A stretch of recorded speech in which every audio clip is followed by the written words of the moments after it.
2 years after my daughter vanished, I went on a journey into a remote forest with my wife, hoping to uncover the truth behind everything we had lost. But deep in the wilderness, while I stood near a cliff, a hand suddenly pushed me from behind. I fell into the darkness below, certain it was the end.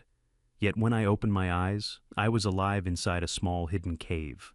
The person who saved me was someone I never expected to see again, the former butler my wife had forced away. And then, someone walked in who changed everything. Thank you for being here. It means more than you know. Let me ask you something before we begin. What city or country are you joining us from today? Leave it in the comments. This community on Revenge Dad is built one story at a time. Please note, fictional elements have been woven into this story for educational purposes. Names and settings are coincidental. The meaning, however, is not.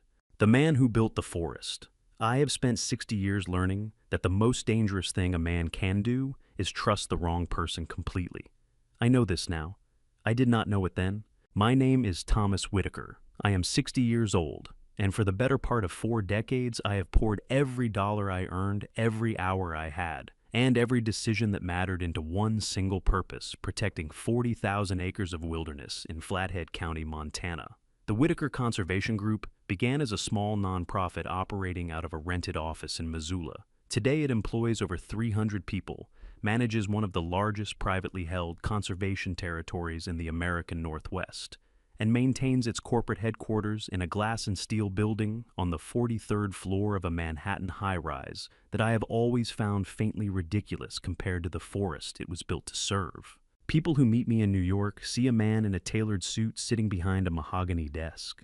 People who know me understand that the suit comes off the moment I land in Montana, and that the only desk I have ever truly thought clearly behind is a flat-topped boulder near the eastern ridge of my property, where I have eaten lunch alone more times than I can count. I built this organization the way I built everything else in my life, with patience, with stubbornness, and with the conviction that the land does not lie to you if you are willing to sit still long enough to listen to what it is saying. The forest was always the truest thing in my life, but it was not the only thing I loved. Emily came into the world on a Tuesday morning in October, during the kind of Montana autumn that makes you believe the whole earth is on fire in the best possible way. Every ridge blazing orange and gold, the air carrying that particular cold, clean smell that no city on earth has ever successfully imitated. She was our younger child, born 4 years after her brother Michael, and from the time she was old enough to follow me into the trees, she understood something about this place that I had spent years trying to explain to board members and donors and environmental lawyers. She understood it without needing it explained. When Emily was 9 years old, she sat beside me on that flat-topped boulder and told me that the forest felt like it was breathing. I told her she was right. It was the proudest I had ever felt of another human being. She grew up to study law at Columbia University in New York City, a decision that surprised some people who expected her to follow a more scientific path, but one that made perfect sense to me. Emily had always believed that protecting something required understanding the systems built to destroy it. She graduated near the top of her class, turned down 3 offers from firms that would have paid her more in a year than I earned in my first decade of running this organization, and came to work in the legal department of Whitaker Conservation Group instead. I told her she was making a mistake. My chest ached with pride when she told me I was wrong. That was 3 years ago. 2 years ago, Emily disappeared. I want to be precise about what I mean when I use that word, because disappeared is the word the police used, and it is not a word I have ever accepted. Emily did not disappear. Emily was 28 years old, sharp as a blade, deeply connected to this organization and to me, and she did not one day decide to walk out of her life without a trace. I knew that the morning I was told she was gone. I know it now, with the same certainty I would use to tell you that the sun rises over the eastern ridge at 6:42 on a clear September morning. But knowing a thing and being able to prove it are 2 entirely different problems. And for 2 years, I had the knowledge without the proof. The organization that Arthur Pennington helped me structure years ago holds the Montana property inside a family trust, with Arthur serving as independent trustee.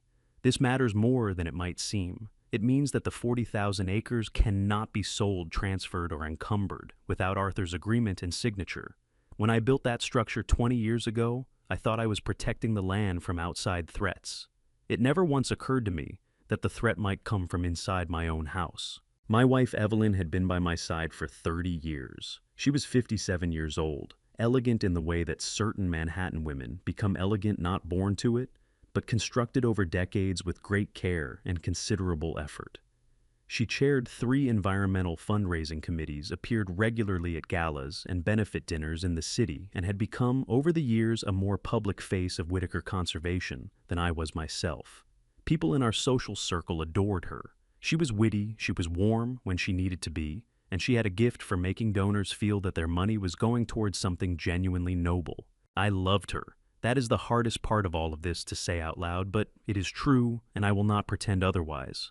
I loved her for 30 years, and that love was real, even if almost everything she built around it turned out to be constructed on a foundation of lies so deep and so carefully layered that I am still to this day not entirely certain when the woman I married became the woman I eventually had to watch being led out of a boardroom in handcuffs. For 2 years after Emily vanished, I did what I was told was the reasonable thing. I grieved. I continued running the organization. I did not connect Emily's disappearance to Benjamin's departure. Why would I? One was my daughter, who the police said had chosen to leave. The other was a caretaker who my wife said we had outgrown. 2 separate things in 2 separate parts of my life that I had failed to see were the same thing wearing 2 different faces. I sat across dinner tables from Evelyn and accepted the explanations she offered that Emily had been struggling, that she had needed space, that young people sometimes made choices their parents could not understand.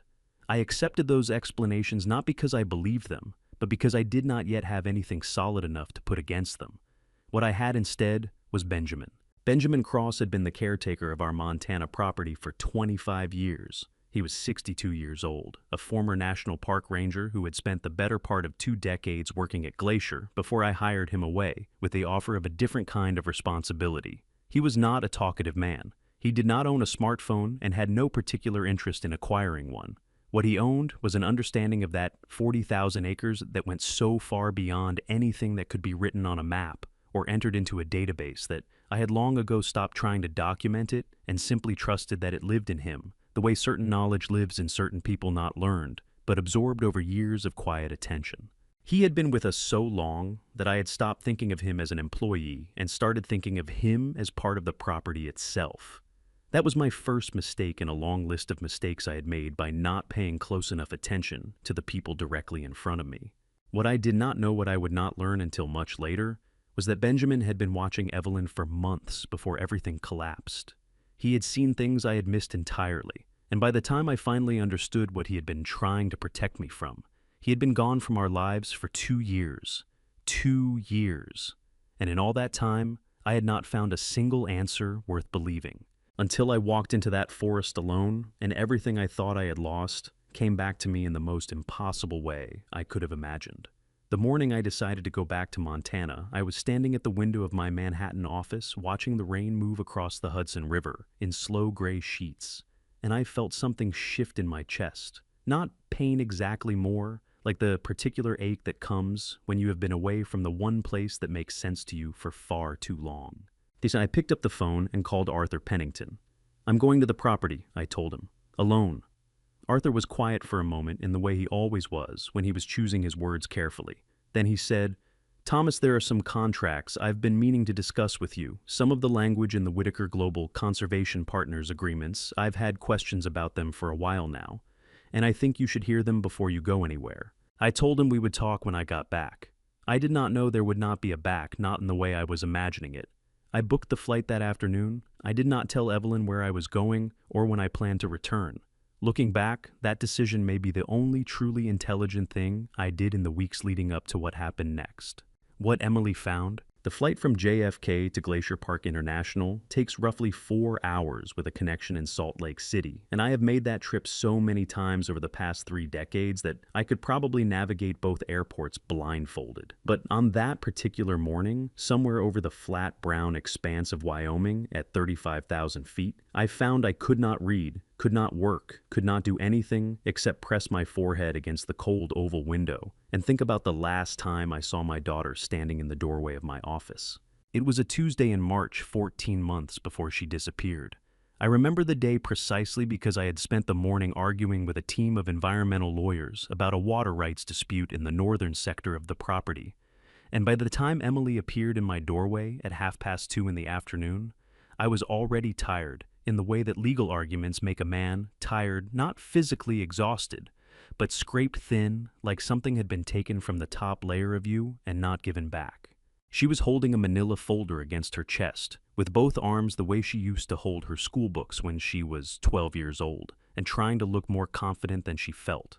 It was a habit she had never fully grown out of, and every time I saw it, my heart squeezed with a mixture of tenderness and worry that I suspect only fathers of daughters will fully understand.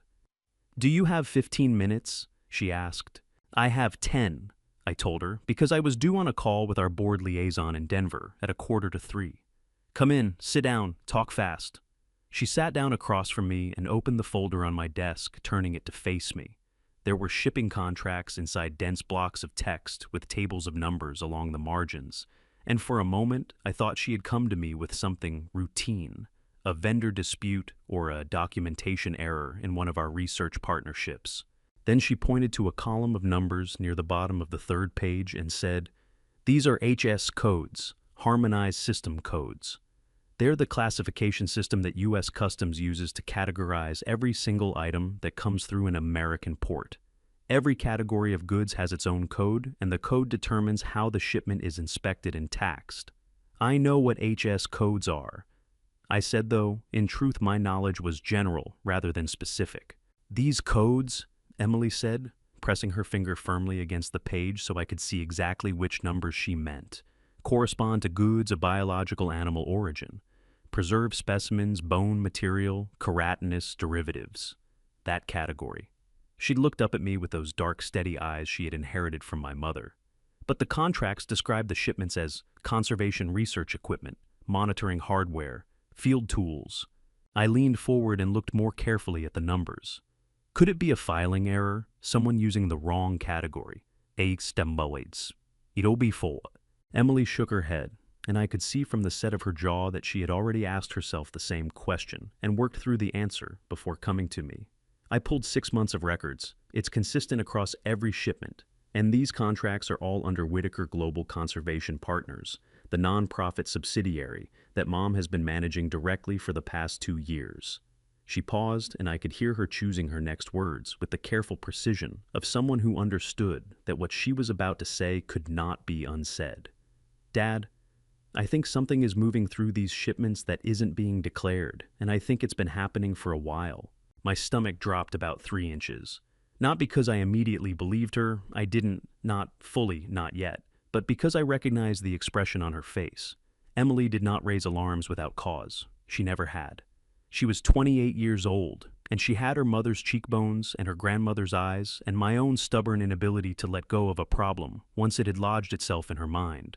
And she was sitting across from me with a folder of shipping contracts and the particular look of someone who had spent several sleepless nights hoping they were wrong.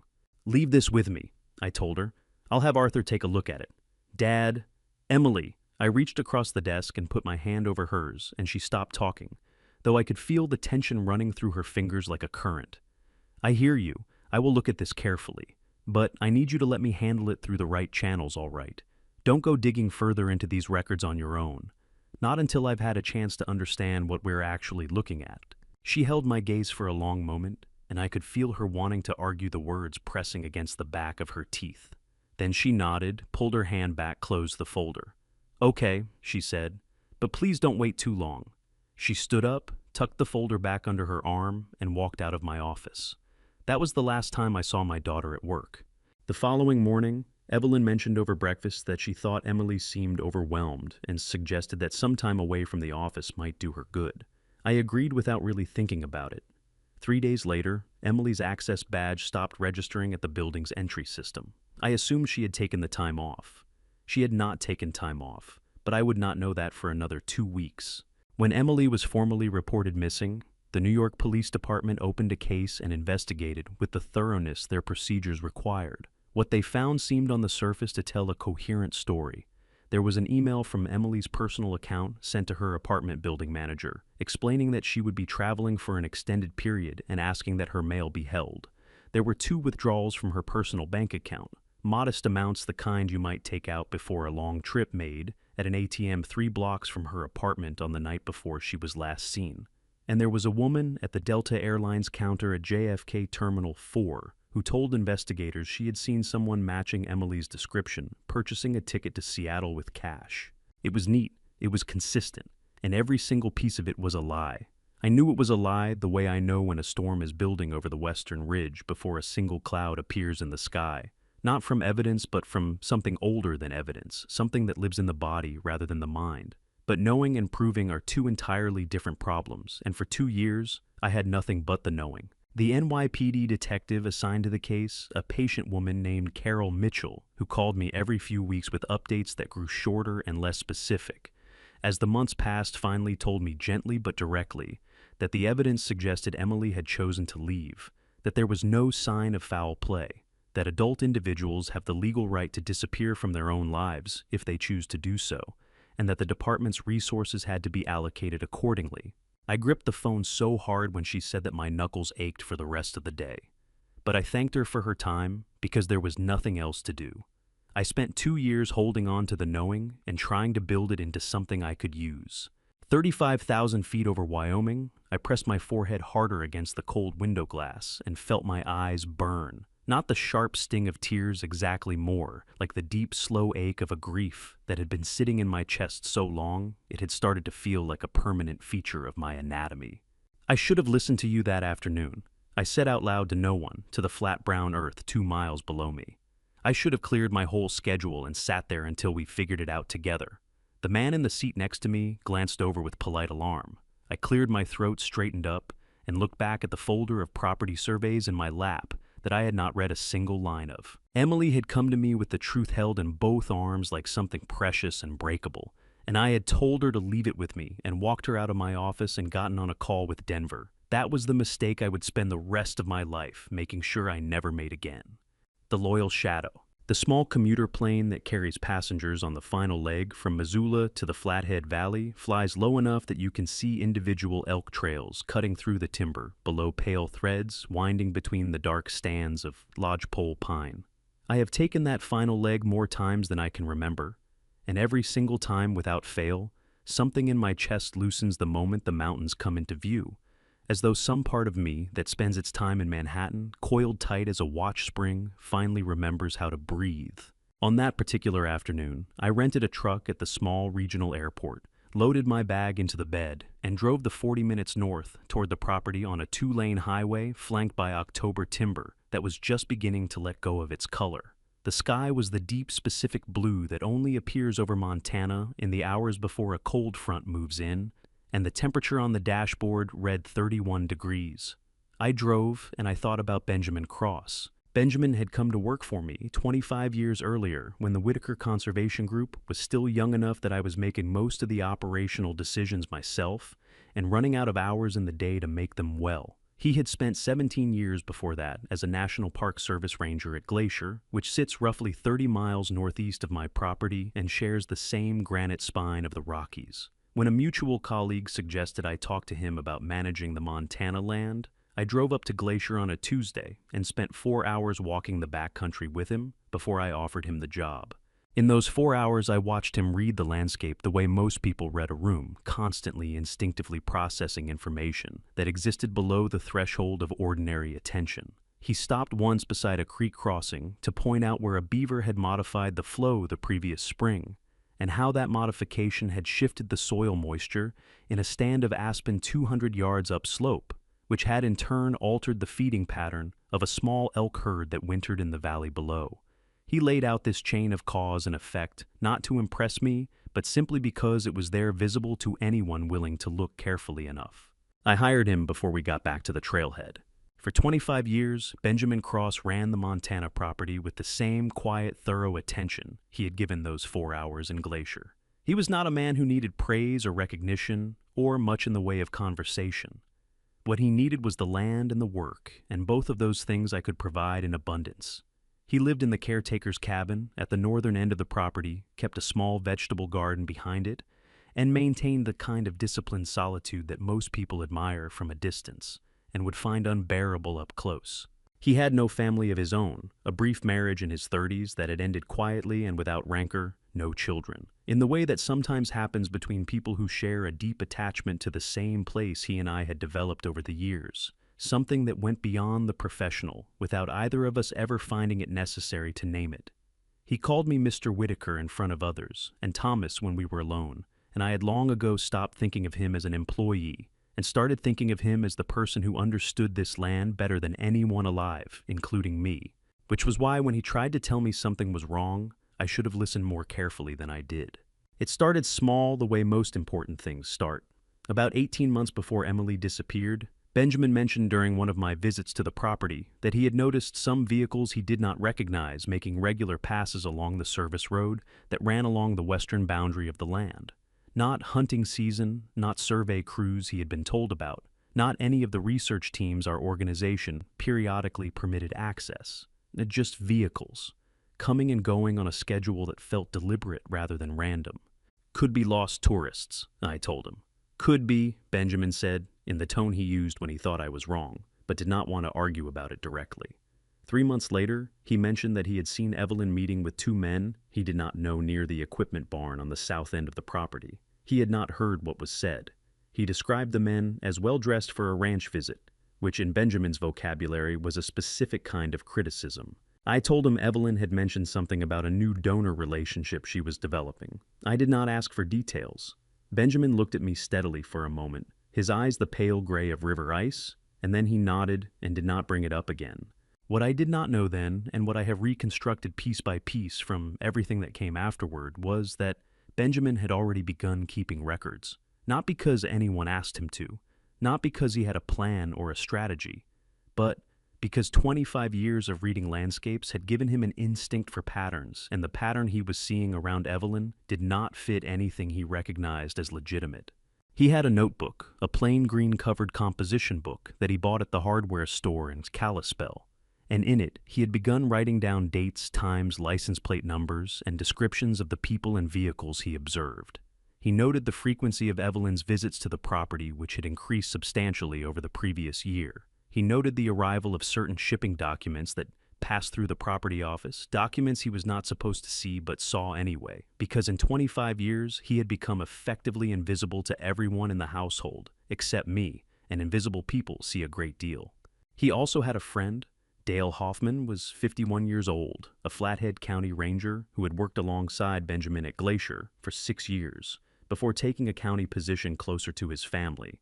Dale was a big, deliberate man with a handshake that could crack walnuts, and he and Benjamin had maintained the kind of friendship that exists between people who have spent serious time in serious wilderness together. Infrequent contact, absolute trust. Dale drove out to the property once every few weeks under the guise of checking in on fire mitigation work along the eastern ridgeline, and on those visits he and Benjamin would talk. Benjamin had begun sharing what he was seeing with Dale. Not because he had decided to involve law enforcement, not yet, but because he needed someone to tell him whether his instincts were leading him somewhere real or somewhere foolish. Dale told him on more than one occasion that his instincts were leading him somewhere real. By the time Emily walked into my office with that folder of shipping contracts, Benjamin had been quietly building his record for nearly a year. He had not come to me directly, partly because he was not certain enough yet, and partly because he knew me well enough to understand that I would push back, and that pushing back at the wrong moment could alert Evelyn before there was enough to act on. He had been protecting me in his careful, methodical way, while I sat in my Manhattan office and took calls from Denver, and failed to notice that the ground beneath everything I had built was shifting. I was 20 miles from the property when my phone buzzed on the seat beside me. A text from Arthur Pennington. Thomas, call me when you land. There are 3 contracts under the WGCP subsidiary that I need to walk you through before you do anything else. This is important. I set the phone face down on the passenger seat and kept driving. The blue in the sky had deepened to the color of old iron, and the first thin clouds were beginning to stack up over the western peaks. I told myself I would call Arthur in the morning. I did not know that by morning everything would already be in motion, and that the man I needed most was not in New York and not in any office, but somewhere deep in those darkening woods ahead of me, waiting in a place I had not yet thought to look. Dismissed. I want to be honest about something before I tell you what happened, the morning Evelyn let Benjamin go. I was not there. I did not witness a single moment of it. Everything I know about that morning came from Benjamin himself, told to me later in a cave by firelight, while my ribs ached with every breath, and my daughter sat 3 feet away from me, looking at her hands. And every time I replay it in my mind, which I have done more times than I can count, in the dark hours when sleep refuses to come, I feel the shame of my absence settle into me like cold water finding the lowest point of a room. I should have been there. I should have seen it myself. But I was in Manhattan sitting in a breakfast meeting with a climate policy consultant from Washington, D.C., eating eggs I did not taste and nodding at things I did not hear, while 60 miles north of our Manhattan apartment, my wife was systematically dismantling the life of the most loyal person our family had ever known. Benjamin told me it was a Wednesday in April, the kind of April morning that Montana produces with almost cruel beauty, the air carrying the smell of snowmelt and pine, pitch the sky above the peaks, a shade of blue so clear it almost hurt to look at directly. He had been up since 5, as he always was, and had spent the early hours checking the water levels in the creek that ran along the property's northern boundary, which tended to run high in spring and required monitoring. He came back to the main house at 8:30 to file his weekly maintenance report, the same thing he had done every Wednesday morning for 25 years. Evelyn was waiting for him in the front sitting room.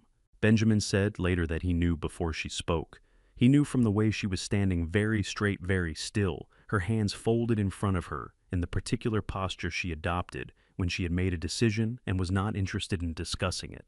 He had seen that posture before in board meetings and donor negotiations, and he understood what it meant. It meant the conversation was already over before it began. "Benjamin," she said, "please sit down." He sat in the chair across from her, his maintenance report still in his hand, and waited. "I've been thinking for some time," Evelyn said, "about the future structure of the property management. Thomas and I both feel that, after 25 years, it might be time for a transition. New energy, fresh perspective. The organization is evolving, and the property management role needs to evolve with it." She paused, tilting her head slightly in the way she had when she wanted to appear reasonable. "We'd like to offer you a generous severance package. 3 months' salary, full benefits through the end of the year, and a letter of recommendation I'll write personally." Benjamin looked at her for a long moment. His hands, he told me, were perfectly steady. He had spent enough years in the wilderness to understand that the appearance of calm was sometimes the only advantage available to you. "Thomas asked you to do this," he said. Something moved across Evelyn's face, not quite a flinch, but a tightening around the eyes that Benjamin recognized as the expression of a person who has just been asked a question they prepared for, and still do not enjoy answering. This is a mutual decision," she said. "I'd like to hear that from Thomas directly," Benjamin said. "If it's all right with you, I'll wait until he's available." Evelyn's expression did not change, but something in the room changed, a drop in temperature that had nothing to do with the weather outside. "Thomas is in New York," she said. "He's been consulted. I'm handling the details on his behalf." She reached to the side table and picked up an envelope which she held out toward him. "Your severance agreement. I'd appreciate it if you could review it today." Benjamin did not take the envelope immediately. He sat with his maintenance report in his lap and looked at the woman he had worked alongside for 25 years, and he felt he told me something that was not quite anger and not quite grief, but lived in the territory between them, the particular ache of a person who just had confirmed, without any remaining possibility of doubt, a thing they had been hoping very hard was not true. He took the envelope. "I'll need until end of day to collect my personal belongings from the cabin," he said. "Of course," Evelyn said. "Take whatever time you need." She said it the way you say it when you mean the opposite. Benjamin went back to the caretaker's cabin, and he did not pack his clothes first, or his books, or the framed photograph of himself and 2 fellow rangers at the Glacier Backcountry Station that had hung on his wall for 15 years. He packed the green composition notebook first, then the folder of photocopied shipping documents he had managed to obtain from the property office over the previous months, then the USB drive on which he had stored photographs of the license plates and the dates and the faces of the men he had seen meeting with Evelyn on the property. He packed these things at the bottom of his hiking pack under 3 days of food and his emergency medical kit and the lightweight sleeping system he had used on backcountry patrol for the better part of 2 decades. Then he called Dale Hoffman.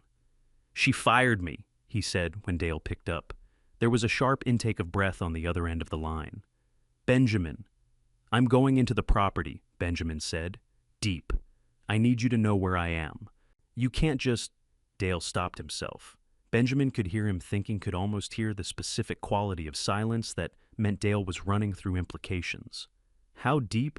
Far enough that the people she sends looking won't find me if they don't know the land, Benjamin said. There's a formation on the north face, the one above the second creek crossing where the rock shelf overhangs. You know the one.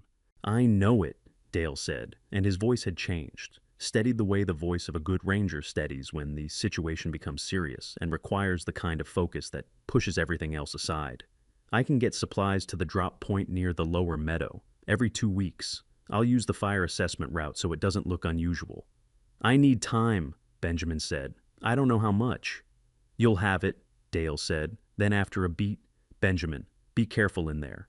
Benjamin understood, without needing it, explained why Dale would not be going through official channels.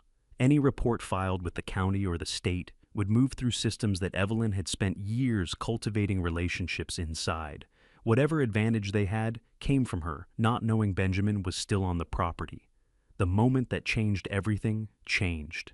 I know this land better than she does, Benjamin said. That's the only advantage I've got, and I intend to use it. He hung up. He shouldered his pack. He walked out of the caretaker's cabin for the last time and pulled the door shut behind him with the care of a man who understands that some closings deserve to be done gently, regardless of the circumstances.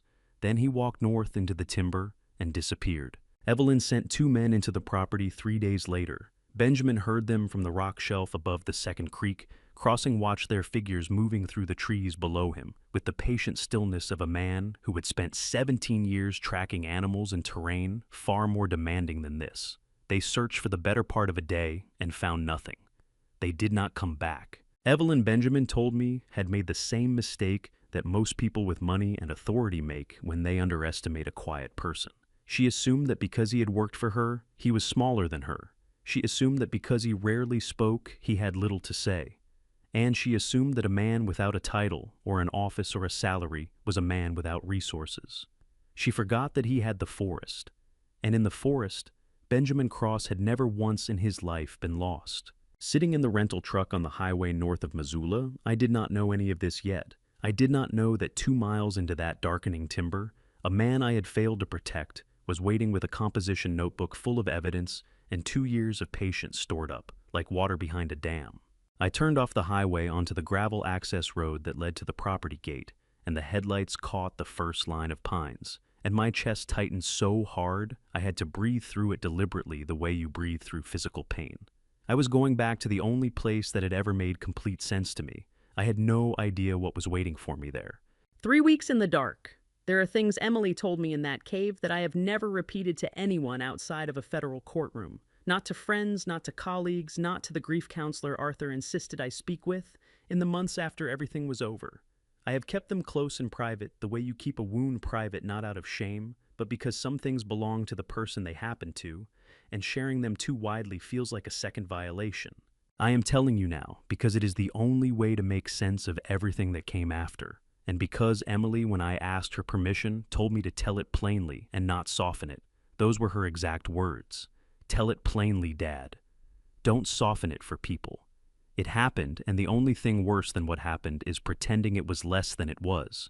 So, I will tell it plainly. Emily did not disappear on the morning. Her access badge stopped working at the Whitaker Conservation Group building in Manhattan. She did not board a plane to Seattle, or withdraw money from her own account, or send an email to her building manager about holding her mail. Every one of those things was arranged by Evelyn using Emily's passwords, Emily's devices, and in the case of the ATM withdrawal, a woman hired specifically because she was close enough to Emily's height and coloring to pass a security camera at a distance. What actually happened to Emily on that morning was this.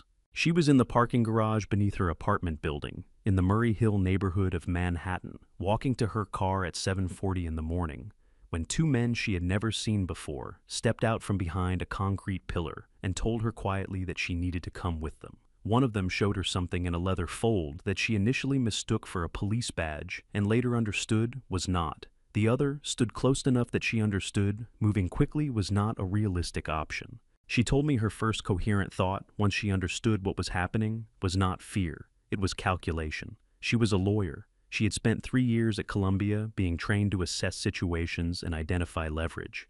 She looked at the two men and understood that they were professionals, not panicked, not improvising, executing a plan someone else had made, and that the person who had made the plan was almost certainly her mother. And she understood that if her mother had gone to this much trouble, it meant Emily had been right about everything she had brought to my office in that manila folder, and that the most dangerous thing she could do right now was let them know how much she had already figured out. So she went with them, quietly, and she started thinking. They drove her to a property in northern New Jersey, a house set back from the road behind a tree line, the kind of place that exists in that particular category of American real estate that looks ordinary from the outside and gives nothing away. She was kept in a room on the ground floor. The window was covered. There was a cot, a bathroom, and a lamp. Someone brought her food twice a day and did not speak to her. On the third day, Evelyn came. Emily told me about that moment with a steadiness in her voice that made my chest ache worse than any tears would have. She said Evelyn walked into the room wearing a camel-colored coat and carrying a leather bag and looking for all the world, like a woman who had come to a difficult business meeting rather than to confront the daughter she had locked in a room for 72 hours. Emily, Evelyn said, I need to know who you've spoken to about the contracts. I haven't spoken to anyone, Emily said. I need to know if you made copies. I don't know what you're talking about, Emily said. Evelyn looked at her for a long moment. Emily said she held her mother's gaze without blinking, though her hands pressed flat against her thighs, where Evelyn could not see them, were shaking so badly she could feel her own pulse in her fingertips. You're very much like your father, Evelyn said finally. He also believes that honesty is always the right strategy. She picked up her bag. I'll give you some time to think about whether you'd like to revise your answer. She left. The door locked behind her. Emily told me she pressed her back against the wall after Evelyn left and slid down it until she was sitting on the floor. And then she did something she had not done since she was a small child. She cried. Not the controlled, private kind of crying that adults permit themselves in moments of stress, but the full-body kind, the kind that takes you over completely and leaves you hollowed out and shaking on the other side of it. She cried until she could not produce any more tears, and then she sat on the cold floor and made herself breathe slowly and think. She thought about me. She thought about what would happen to me if Evelyn discovered I knew as much as Emily did, and she decided sitting on that floor in New Jersey with her eyes swollen and her hands still trembling that she would not give Evelyn a single name. Not mine, not Arthur's, not anyone's. Whatever happened to her in that room, she would not be the reason someone else ended up in one just like it. That decision, my daughter told me, from across a campfire in a Montana cave, was the easiest decision she had ever made. Evelyn came back 4 more times over the following 3 weeks. The conversations were always the same patient, almost gentle on Evelyn's side, which Emily told me was more frightening than anger would have been. A person who shouts at you is a person who has lost some control. A person who speaks to you gently while you are locked in a room they have put you in has not lost any control at all. Each time Emily said the same things. She did not know what her mother was referring to. She had not spoken to anyone. She had not made copies. By the end of the 3rd week, Evelyn apparently decided she believed her, or decided it no longer mattered. Emily was not sure which, and she told me that uncertainty, the not knowing which conclusion her mother had reached, was in some ways harder to carry than the 3 weeks themselves. On a Thursday morning in May, they drove Emily back to Montana, not to the house, into the forest. When I heard that part, I had to stand up. I could not sit still with it inside me. I walked to the entrance of the cave and stood with my hand against the rock wall and breathed through my nose until I was certain I was not going to come apart at the seams in front of my daughter, because she had gotten through 3 weeks of that room without coming apart, and the least I could do was hold myself together for the duration of her telling it. Emily's voice followed me to the cave entrance, steady as a trail marker. Dad, come back and sit down. I need to tell you the rest of it. I pressed my forehead against the cold rock. I felt the stone against my skin, and I thought about 28 years of a life I had helped bring into the world. And I thought about a room in New Jersey with a covered window, and I thought about all the breakfast meetings I had attended in Manhattan, while my daughter sat in that room and decided over and over that she would not say my name. My eyes burned so fiercely I had to press them shut. My throat locked around something I could not name and would not release. I stood there for a long moment, one hand flat against the cave wall, and I breathed. Then I went back and sat down. Tell me the rest, I said. My voice came out rougher than I intended, scraped raw around the edges, but it came out. Emily looked at me across the low fire Benjamin had built between us. Her eyes were dry, mine were not. "They took me to the ridge," she said. "Mom was already there. She was standing at the edge, looking out over the valley, and she didn't turn around when they brought me up. She just stood there for a minute, looking at the trees." Emily paused and something moved across her face. Not grief exactly, more like the expression of someone trying to solve a problem that does not have a clean solution. Then she turned around and she said, "You're so much like your father. He always believed the truth would save everything too." And then she stopped. "And then," I said, though every part of me did not want to hear the answer. "And then she nodded to the man behind me," Emily said, "and I went over the edge." The fire crackled between us. Outside the cave, the Montana wind moved through the pines with a sound like distant breathing. I reached across the fire and took my daughter's hand in both of mine, and I held on. The girl in the ravine. Benjamin told me he heard her before he saw her. He had been moving along the lower tree line that morning, picking his way through the undergrowth about a quarter-mile southeast of the rock shelf, where he had made his camp, checking the snare lines he had set the previous evening along a game trail that ran parallel to the Second Creek crossing. It was a Thursday in May. He was precise about the day because he had been keeping careful track of time in his composition notebook, marking each morning with a single line the way long-term wilderness travelers do when the days begin to blur together.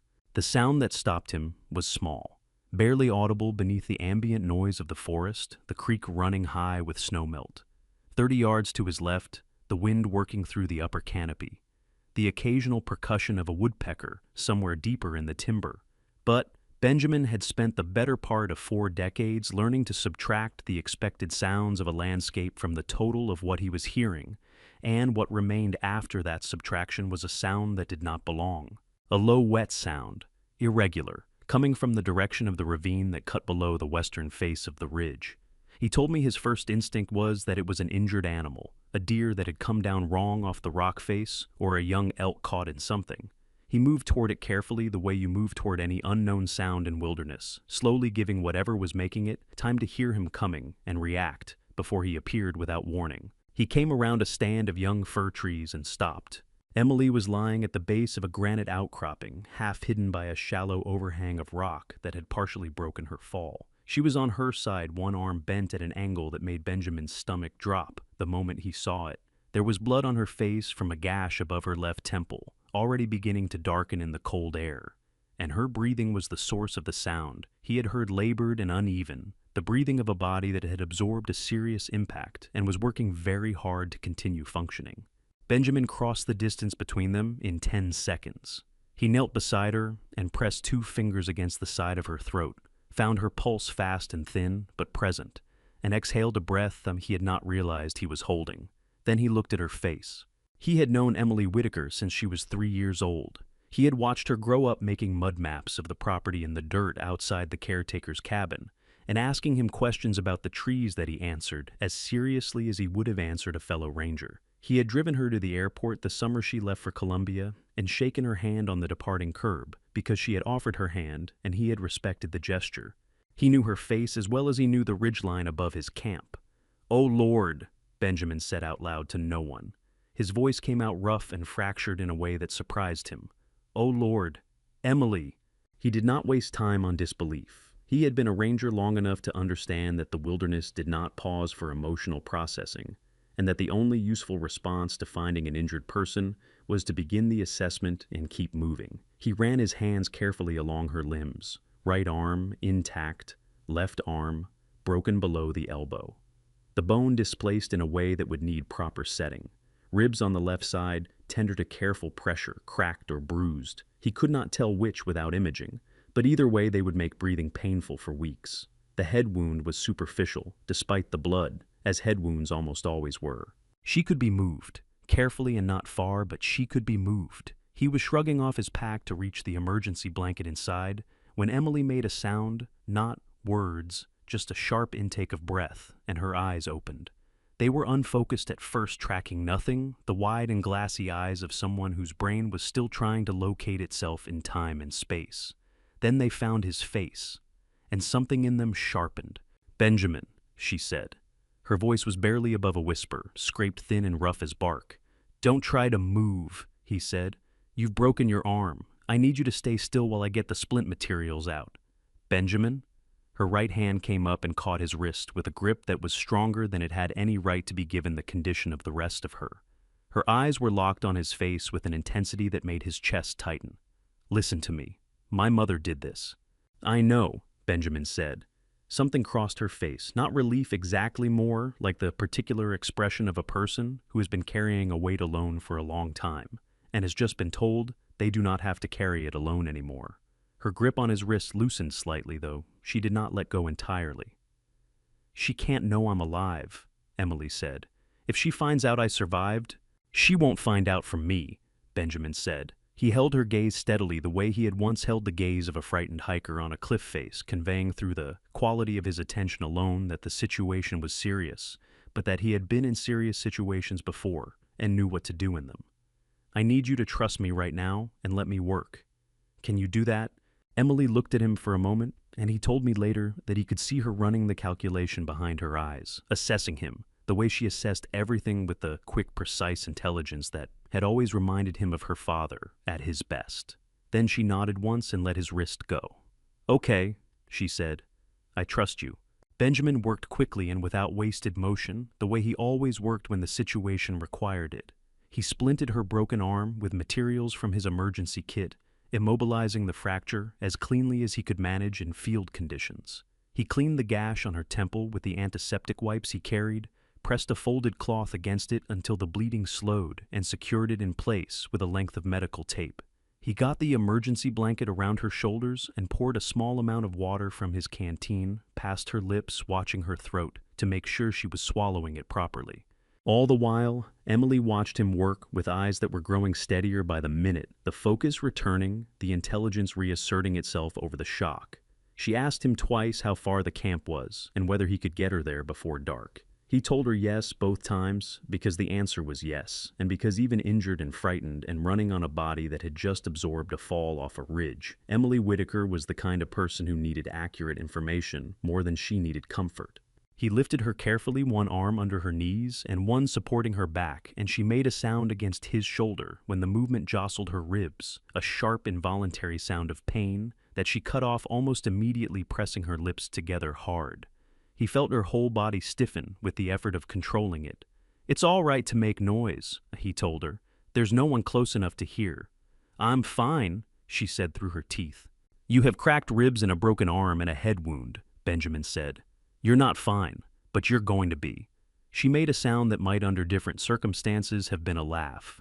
It came out more like a shuddering exhale, but he counted it anyway. The walk back to the rock shelf took 40 minutes. Benjamin moved slowly, choosing each foothold before committing his weight, keeping his body between Emily and any low-hanging branches that might catch her injured arm. She drifted in and out of consciousness twice, her head dropping against his shoulder and then snapping back up as she fought her way back to awareness, and each time she surfaced, the first thing she said was his name, as though checking that he was still there. He was still there. He laid her on the sleeping pad inside the overhang and built a small fire, keeping it low enough that the smoke dispersed before it cleared the tree canopy above. He boiled water and made the thin broth he kept in his supplies for situations that required easy nutrition, and he held the cup while she drank it because her right hand was shaking too badly to hold it herself. She was shaking all over, by then the delayed shock moving through her system, now that the adrenaline was finally retreating. "Your father doesn't know where you are," Benjamin said when she had finished the broth and her shaking had eased to something more manageable. "I know," Emily said. Her voice was stronger now, though still rough. "We can't tell him, not directly. She's monitoring his phone. His email too, probably."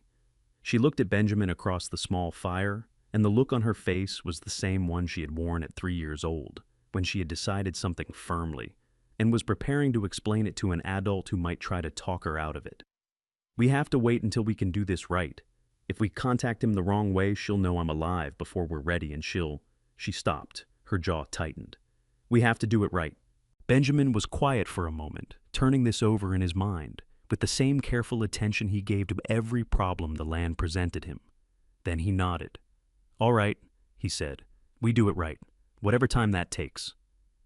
Emily looked at him across the fire, her face pale beneath the dried blood, her broken arm immobilized against her chest, her eyes burning with something that was equal parts exhaustion and absolute unshakable determination.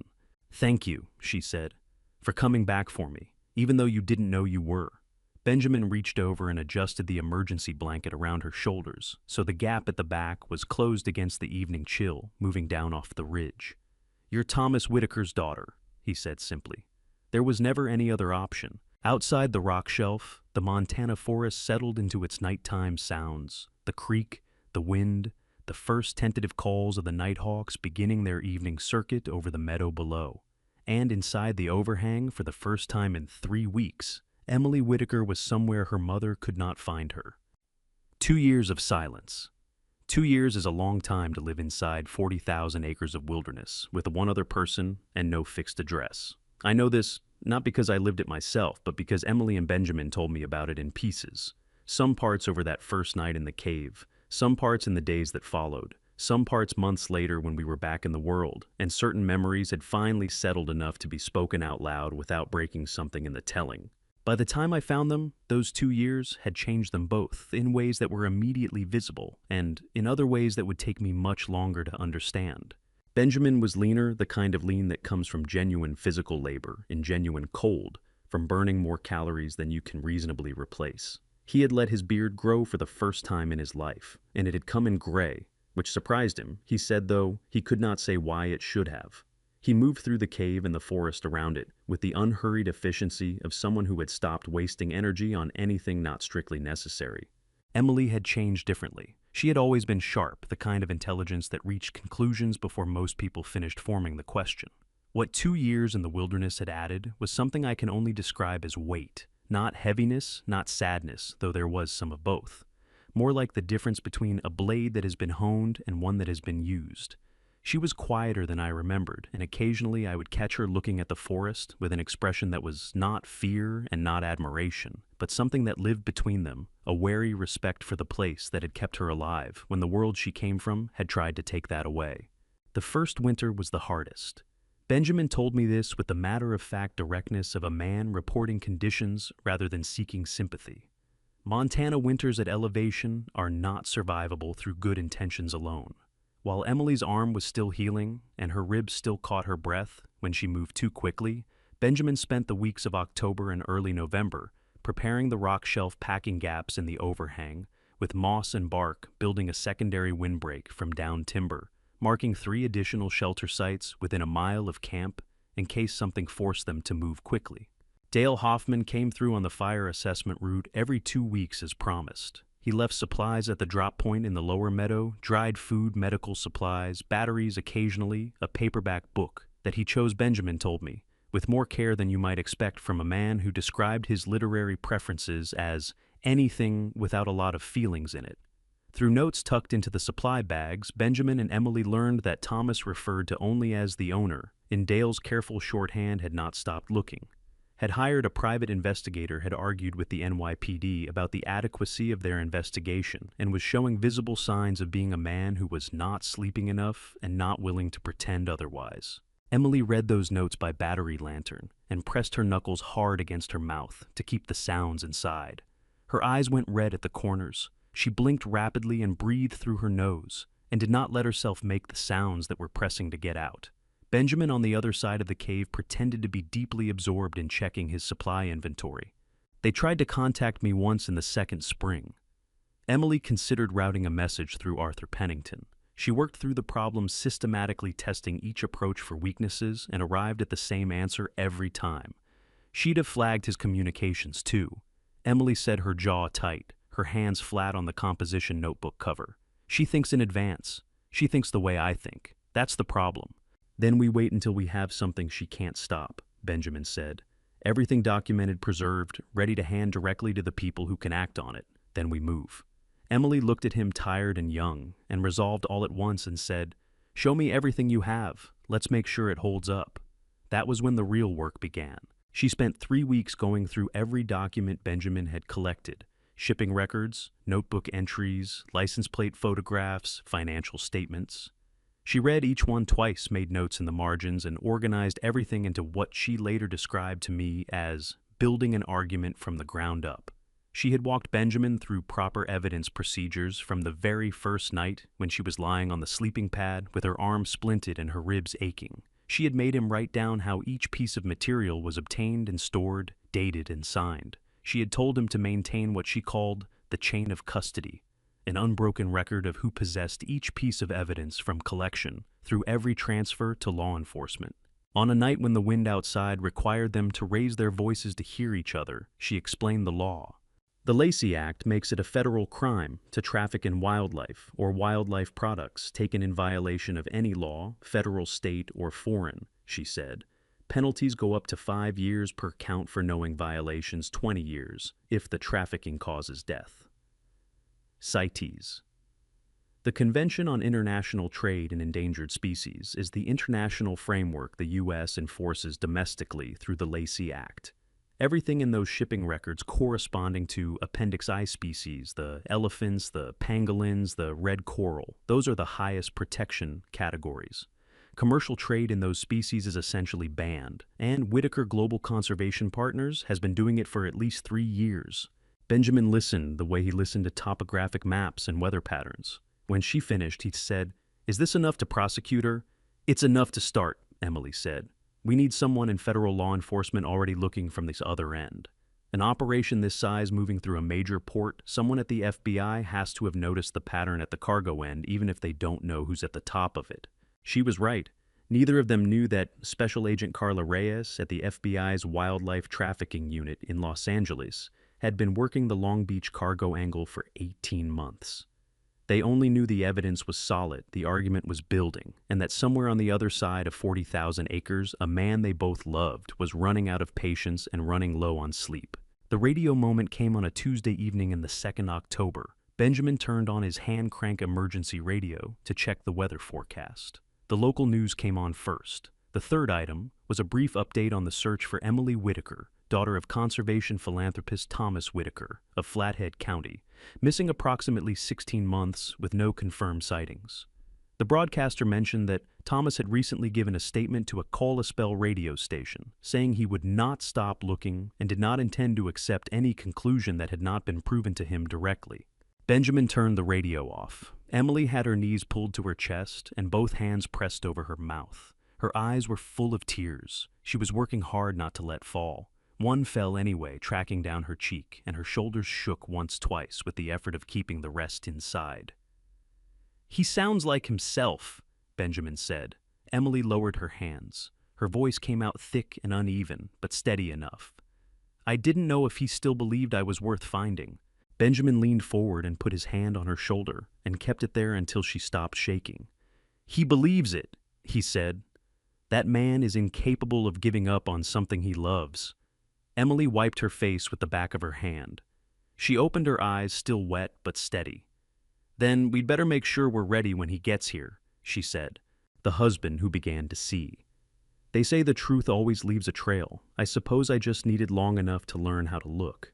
It was a Tuesday morning in late September, 2 years and 4 months after Emily disappeared, when I sat down at my desk in the Manhattan office with a cup of coffee I did not finish, and a quarterly financial summary I had not intended to read carefully, and something in the third column of figures on page 7 stopped me cold. A disbursement of $430,000 routed through Whitaker Global Conservation, partners categorized as International Research Logistics, no vendor name, no project code, no corresponding entry in the conservation program budget I had approved the previous spring. I turned back to the beginning of the report and read it again, slowly this time. By the time I reached the end, my coffee was cold and my hand was pressed flat against the desk, and I was breathing in the deliberate, controlled way I used when I needed to think clearly, and something inside me was working very hard to prevent that. I pulled the previous 3 quarterly reports from the filing cabinet behind my desk. I laid them side by side.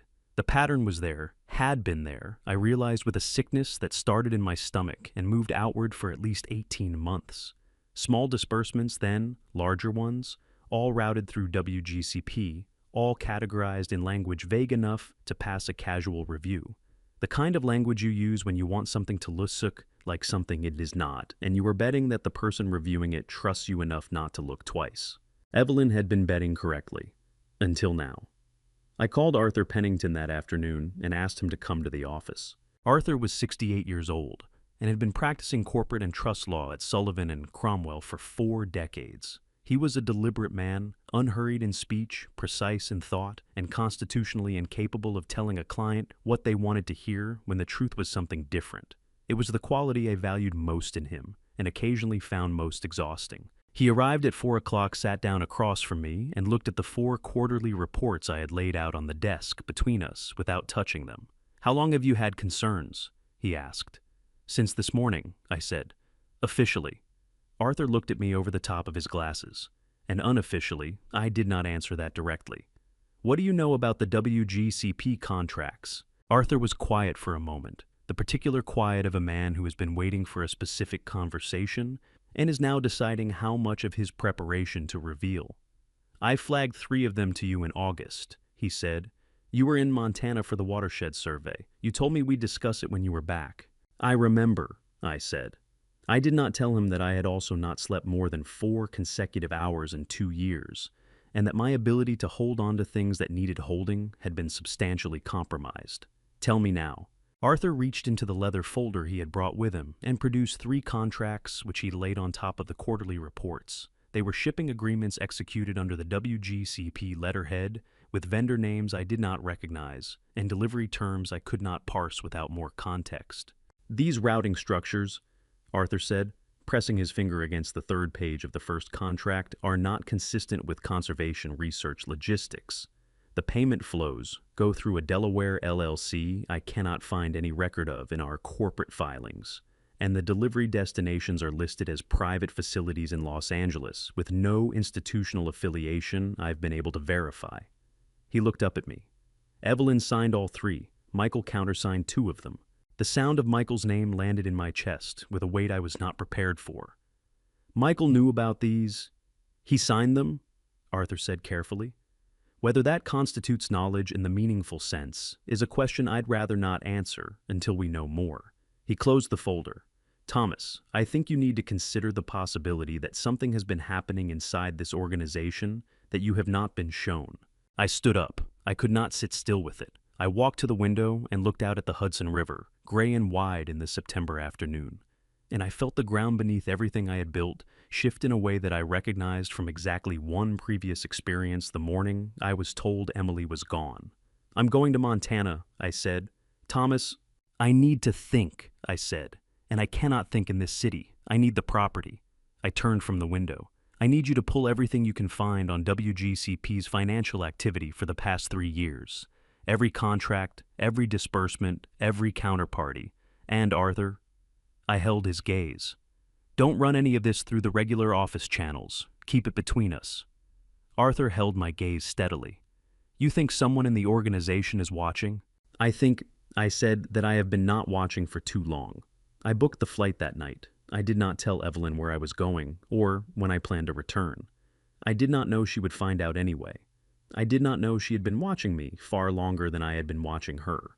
Her hand on his back. I still remember the smell of that morning. Pine resin and cold fog, and the mineral sharpness of granite wet from the night before. The smell I had associated with everything good in my life for 60 years, every early morning on the property, every season I had ever loved, every hour in those mountains when the rest of the world felt unimportant. It was the last thing I registered with any clarity before the world inverted and the sky was where the ground should have been. I arrived at the property the previous evening. Evelyn was not there. A note on the kitchen counter said board meeting in New York back Thursday, her handwriting on the monogram notepad she had always kept beside the kitchen phone. It looked like every other note she had left me over 30 years of a marriage that apparently contained more distance than I had understood while I was living inside it. I went to bed. I woke before dawn the way I always did here, my body adjusting within a single night to the rhythms of a place that ran on different time than any city. I made coffee pulled on my field jacket and walked into the cold dark toward the eastern ridge. What I did not know as I walked was that Dale Hoffman had called Benjamin at 6 that morning. Dale had a contact at the county sheriff's office, a deputy from a search and rescue operation years earlier. That deputy had flagged an unusual vehicle registration connected to two men who had checked into a Kalispell motel 2 days earlier using a business address that did not exist. Dale did not know what it meant with certainty, but he knew enough. "Someone's been watching the property access road for 2 days," Dale told Benjamin. "The owner drove in last night." Benjamin was moving before Dale finished the sentence. He covered the 2 miles between his camp and the ridge trail in under 30 minutes, pushing through timber in the early dark, at a pace that cost him 2 stumbles over root systems he could not see. His lungs were burning by the time he reached the upper section of the trail, cold air hitting the back of his throat like something physical. He was not fast enough. I had reached the vantage point, a flat granite shelf above the creek valley, wide enough for 2 people with a view that on a clear morning extended to 3 mountain ranges.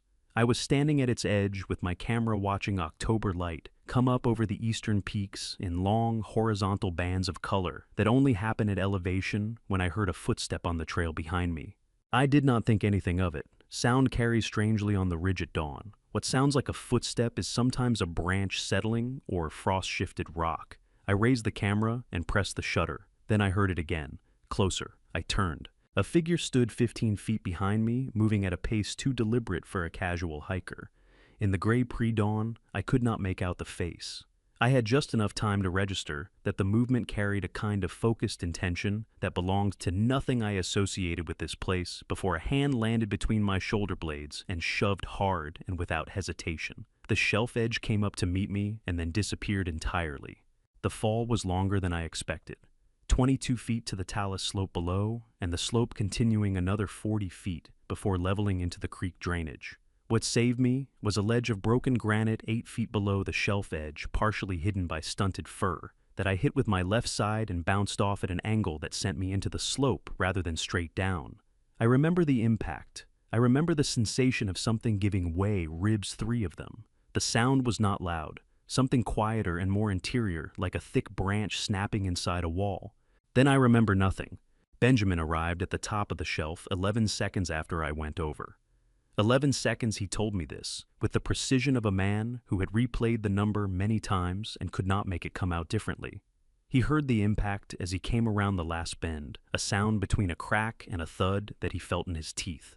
He reached the edge, looked down and went over after me, without stopping half climbing and half sliding, with his hands grabbing at outcroppings to slow his descent. He reached me in under 2 minutes. Pulse present. Airway clear. Rib fractures identified by asymmetrical chest movement. Head wound above my right ear, where I had struck rock on the way down. He moved me only far enough to get me off the exposed talus and into a depression between 2 granite boulders where the wind could not reach. Then he climbed back up to check the shelf above. The figure was gone. He told me later that he stood at the edge in the growing light and felt something move through him that he did not have a word for. Not grief and not rage, but something that contained both and was hotter than either. 25 years in service to this family, he said, and he had never once failed in anything that mattered. He pressed his hand flat against his sternum and breathed through it.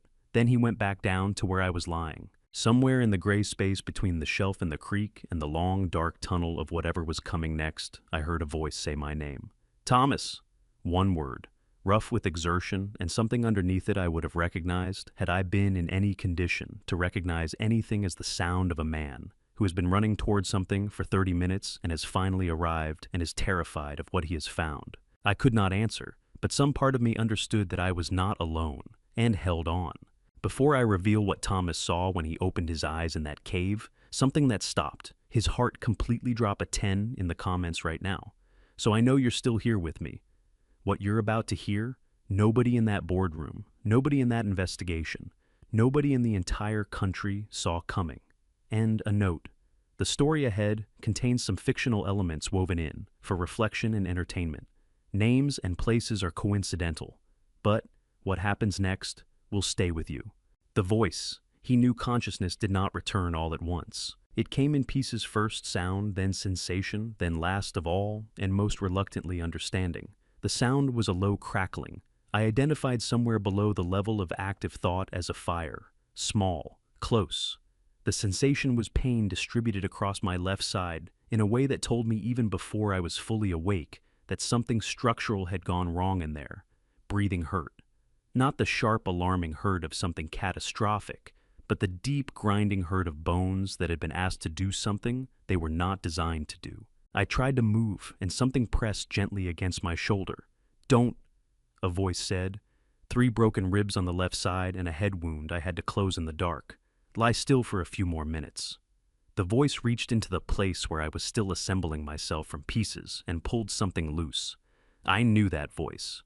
I had known it for 25 years, heard it give weather reports and trail assessments and occasional dry observations about elk in late autumn. I knew the particular quality of its vowels and the way it slowed at the end of a sentence when the content was something the speaker considered important. I knew it the way I knew the ridgeline above the property completely without thinking, as something that had been part of my landscape so long it had stopped being a separate thing. "Benjamin," I said. The word came out broken and rough. "Yes, sir," Benjamin said. I opened my eyes. The ceiling was granite uneven, smoke darkened. The light was amber and unsteady campfire light, moving across stone in patterns that made the rock look almost warm. My head rested on something folded Benjamin's field jacket.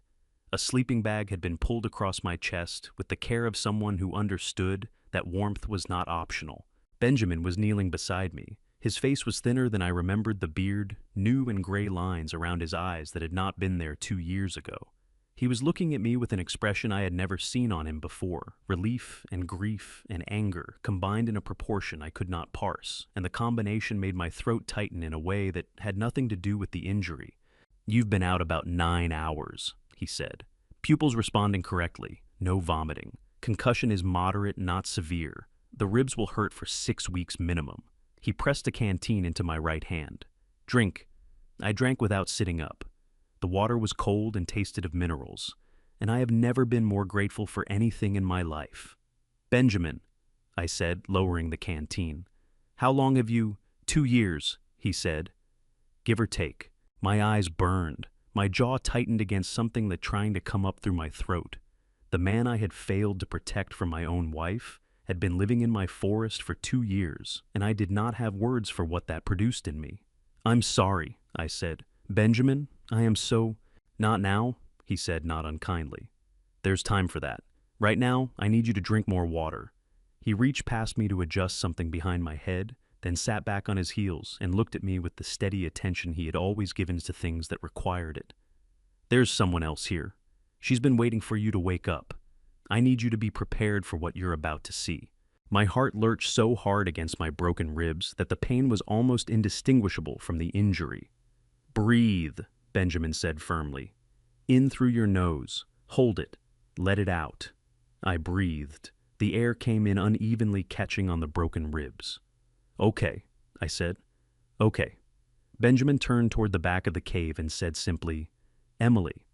And she came out of the dark. She was thinner. I registered it with a pain that had nothing to do with ribs, the particular pain of a parent who has not seen their child in 2 years and meets them changed in ways that speak to everything they have been through. She was wearing Benjamin's clothes, a flannel shirt, far too large canvas pants rolled at the ankles. She moved carefully, favoring her left side. But her eyes were her eyes, dark and direct and burning with an intelligence that 2 years of wilderness had not touched. She crossed the cave and dropped to her knees beside me, and her face broke open in a way I had never seen, a crack straight through the composure she had always worked so hard to maintain. Her chin trembled, tears tracked down both cheeks before she could do anything about them, and a sound came from her throat that was not a word and not a sob, but something between them, the specific sound of 2 years of holding yourself together, finally letting go. "Dad," the word came out fractured.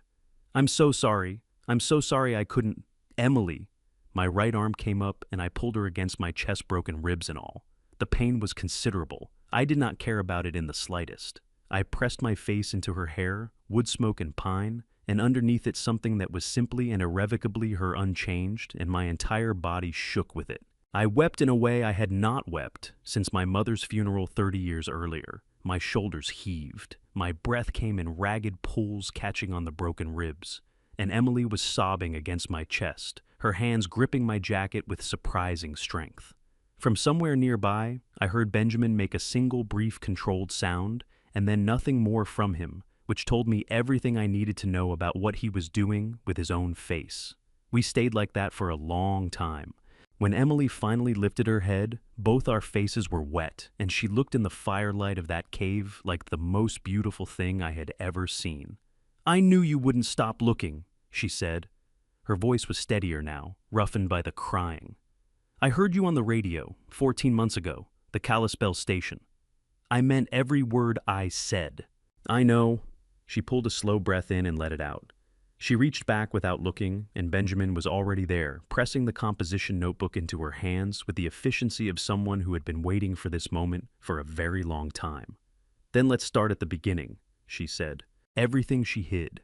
Emily talked for 3 hours. She did not pace herself or soften the transitions between one piece of information and the next. She moved through it the way she had always moved through complex legal arguments sequentially, precisely without decoration, trusting the facts to carry their own weight. Benjamin fed the fire twice during the time and did not interrupt once. I listened with my back propped against the cave wall and my broken ribs reminding me with every breath that I was not dreaming any of this.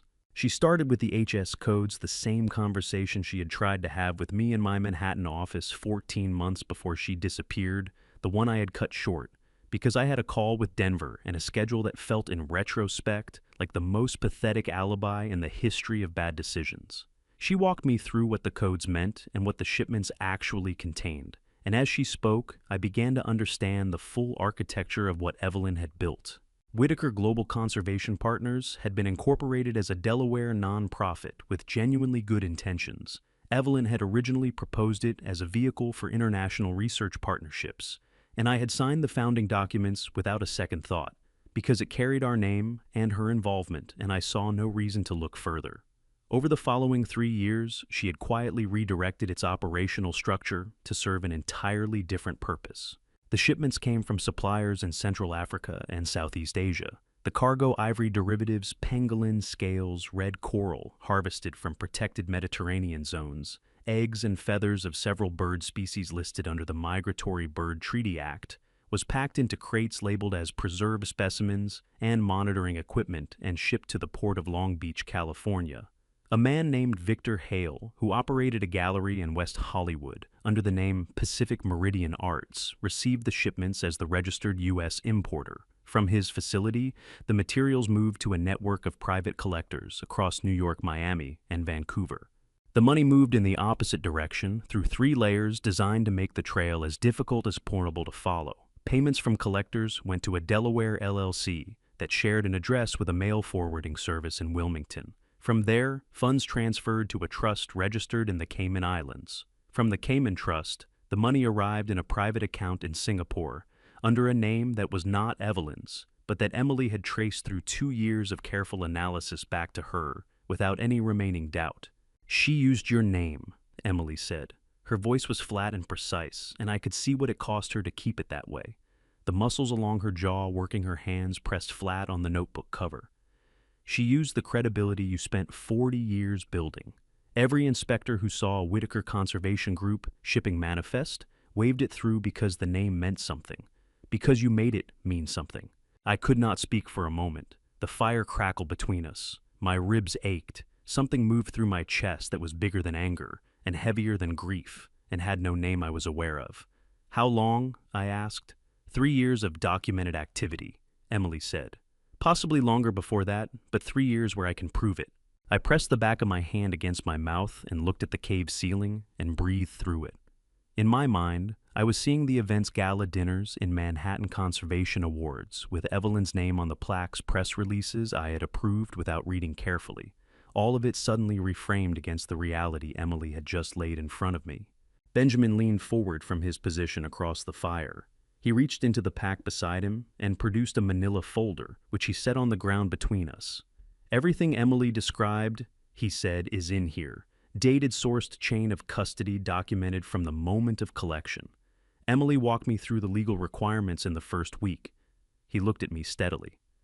"It will hold up, Thomas. In a federal court against a good defense attorney, it will hold up."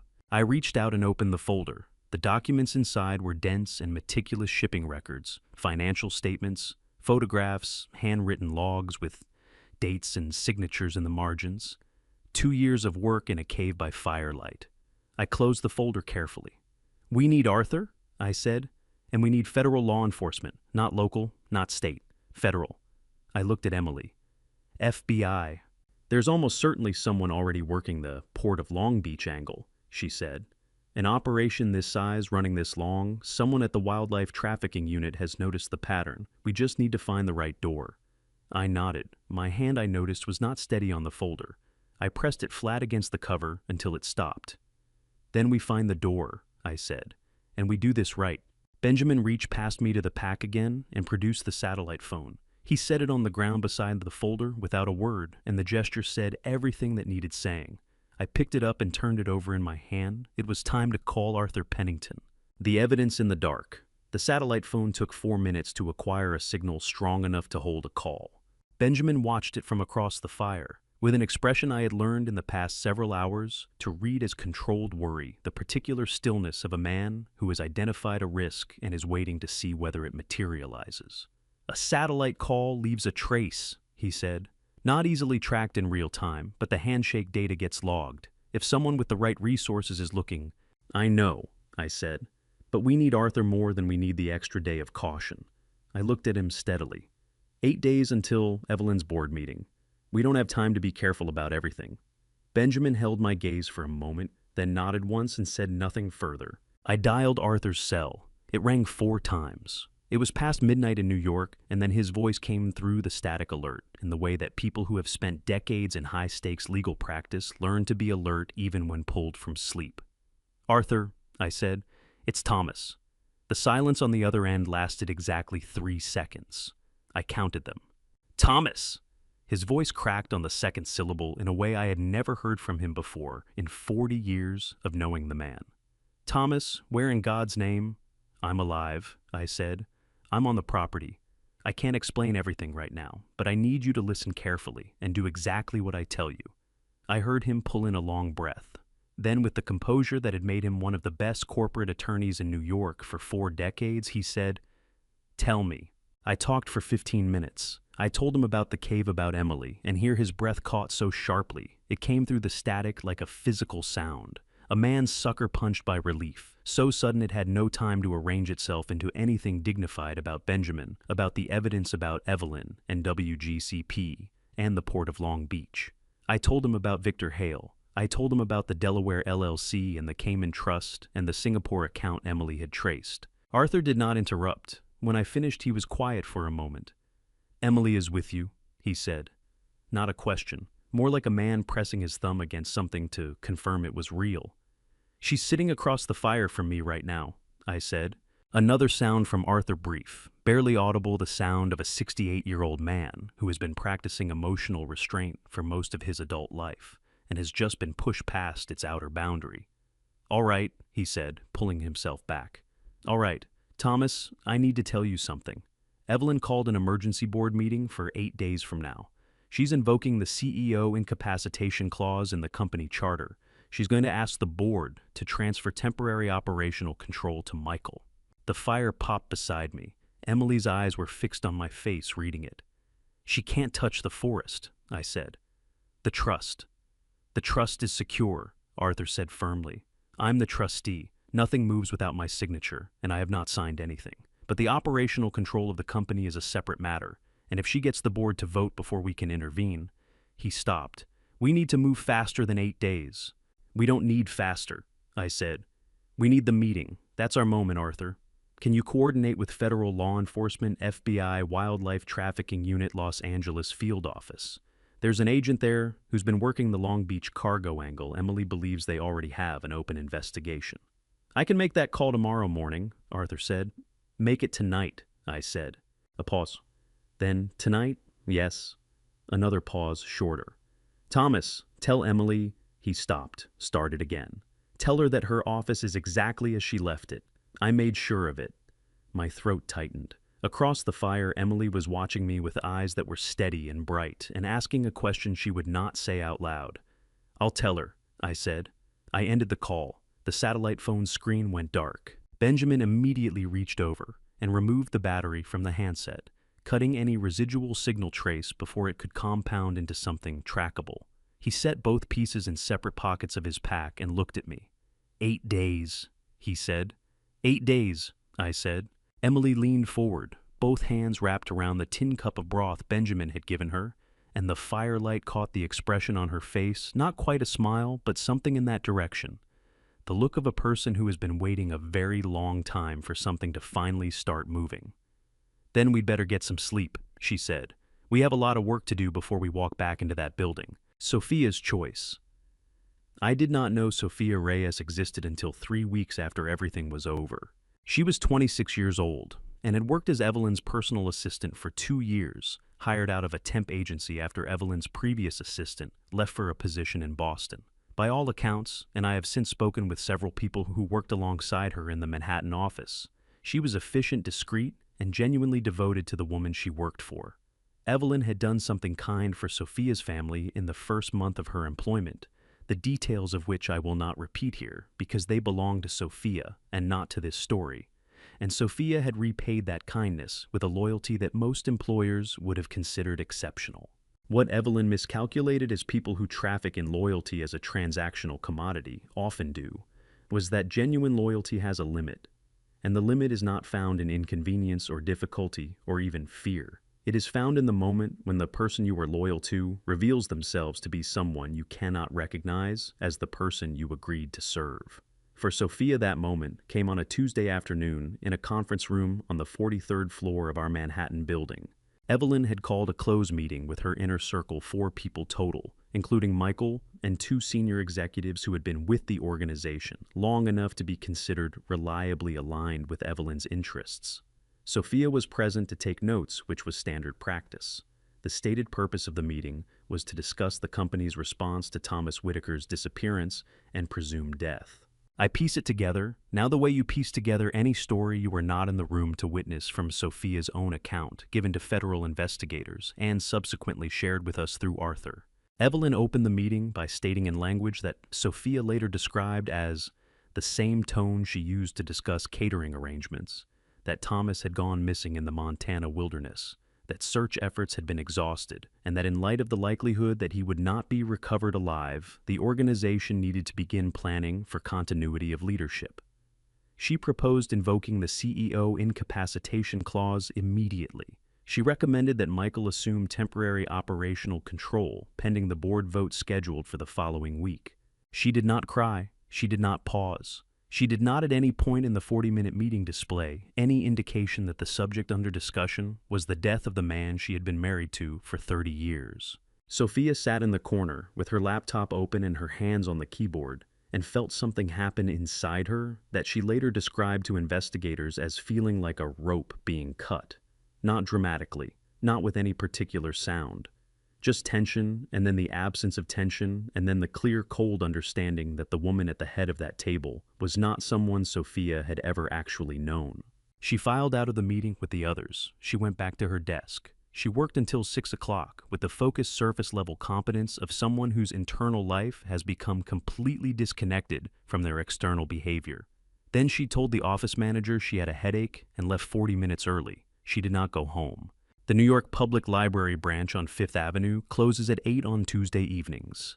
Sophia arrived at 6:05, found a computer terminal in the reference section, and logged in with a guest account that required no personal identification. She had, she told investigators later, been thinking about what she was going to do since approximately the moment Evelyn said the word continuity without her voice breaking.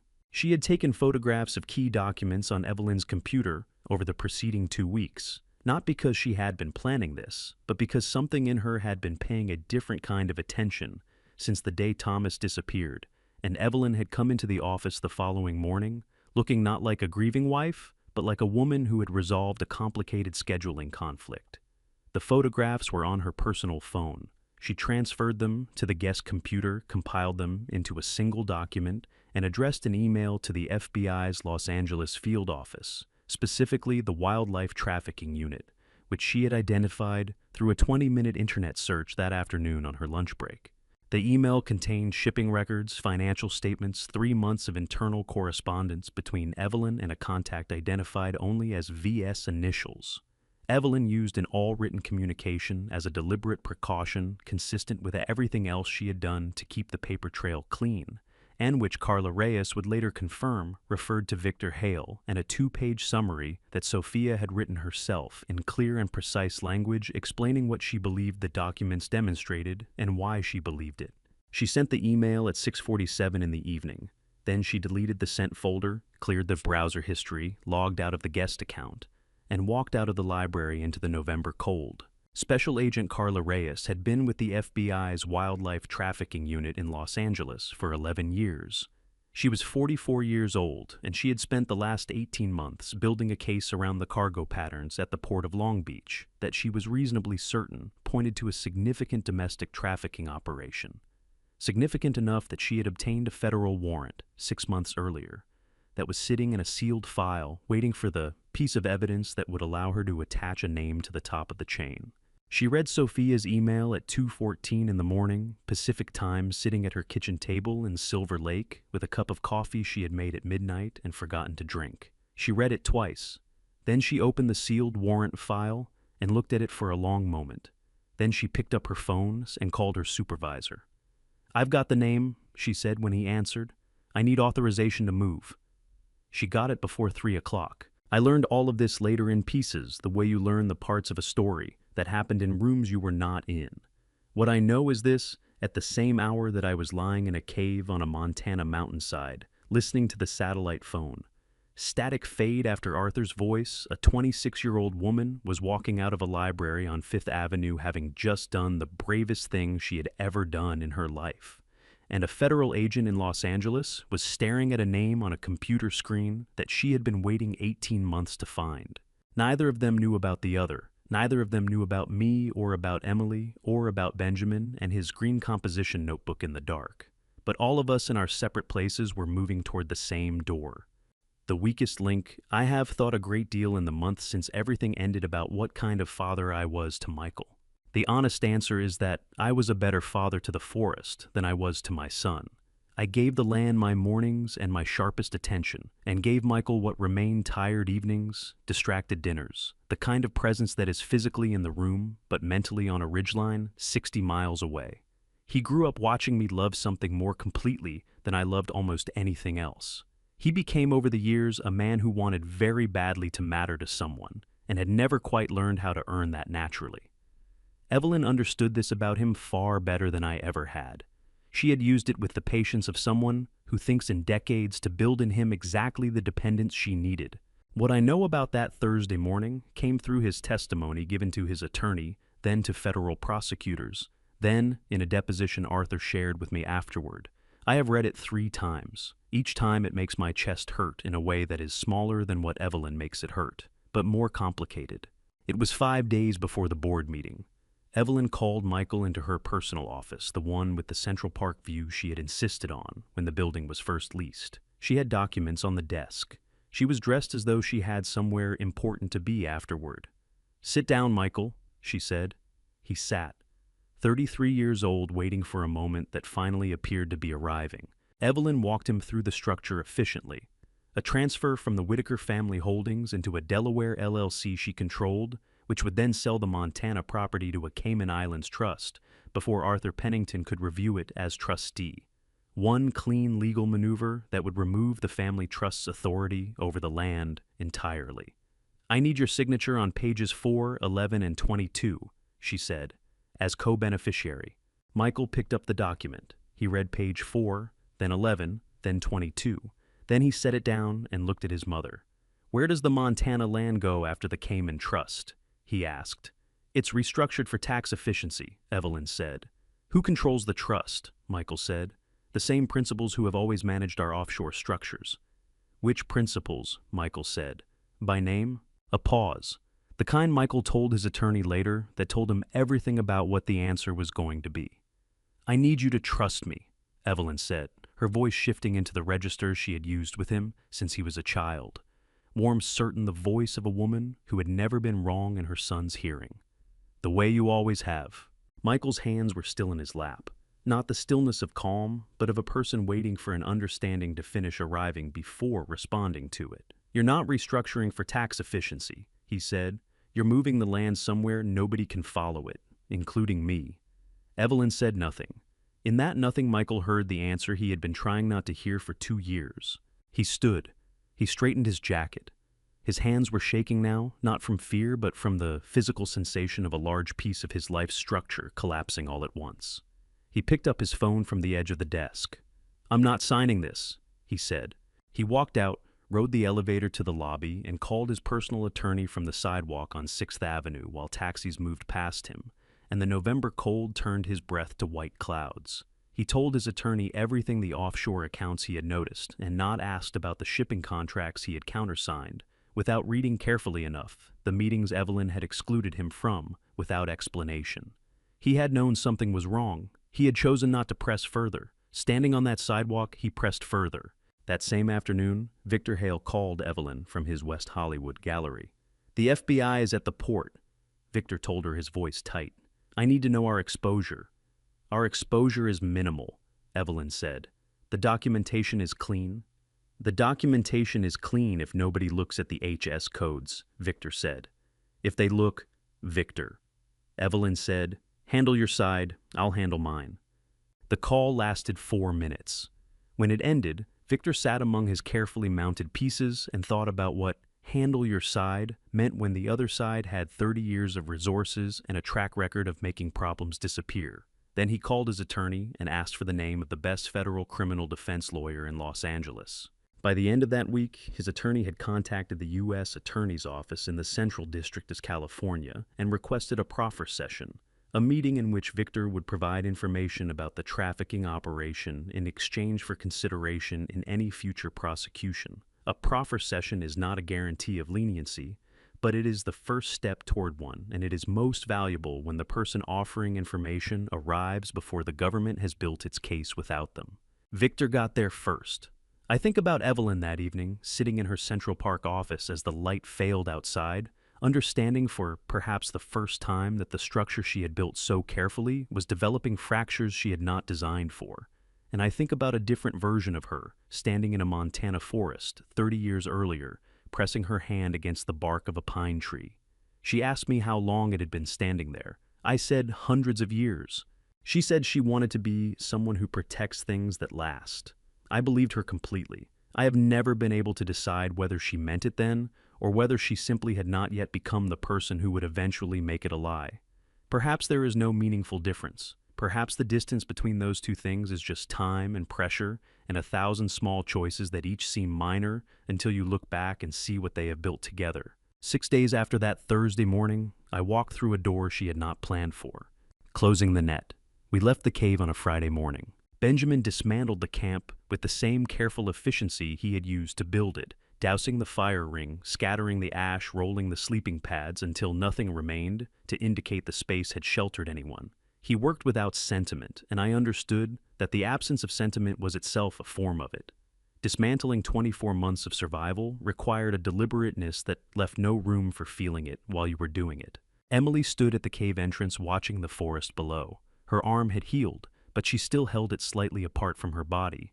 A habit 2 years of compensating for the injury had built into her posture without her noticing. When I came to stand beside her, she said without turning her head, "Do you think she knew it would come to this?" "I think she believed she had covered every exit," I said. "She planned for the people she could see. She didn't plan for the people she had already dismissed." Emily turned and looked at me. Then she nodded once and went to help Benjamin. We met Dale Hoffman at the lower meadow at 9. He was standing beside his county truck in uniform, and when he saw the three of us come out of the tree line, he took his hat off and held it against his chest. Just a man marking a moment he had hoped for and not been certain of for a long time. He and Benjamin shook hands, the grip lasting several seconds longer than necessary. Then Dale looked at Emily with the expression of someone who has been quietly responsible for keeping a person alive and is now seeing that responsibility standing upright in front of him. "You look like your father," he said. His voice came out rough. Emily stepped forward and hugged him. His arms came up a beat late, then held on hard. When she pulled back, his eyes were bright in a way he made no effort to hide. "Thank you," Emily said, "for all of it." "Just doing my job," Dale said. Then, "That's not true. I want you to know it wasn't just the job." Benjamin produced the evidence folder from his pack, the composition notebook, the photocopied documents, the USB drive, all sealed in protective casing. He and Dale worked through the formal transfer procedure Emily had specified, each item logged, described, signed for, on a chain of custody document that now carried 5 signatures and would carry several more before it reached a federal courtroom. It took 40 minutes. When it was done, Dale locked the sealed container in his evidence box and stood with his hand on the lid. "Carla Reyes called me yesterday," he said.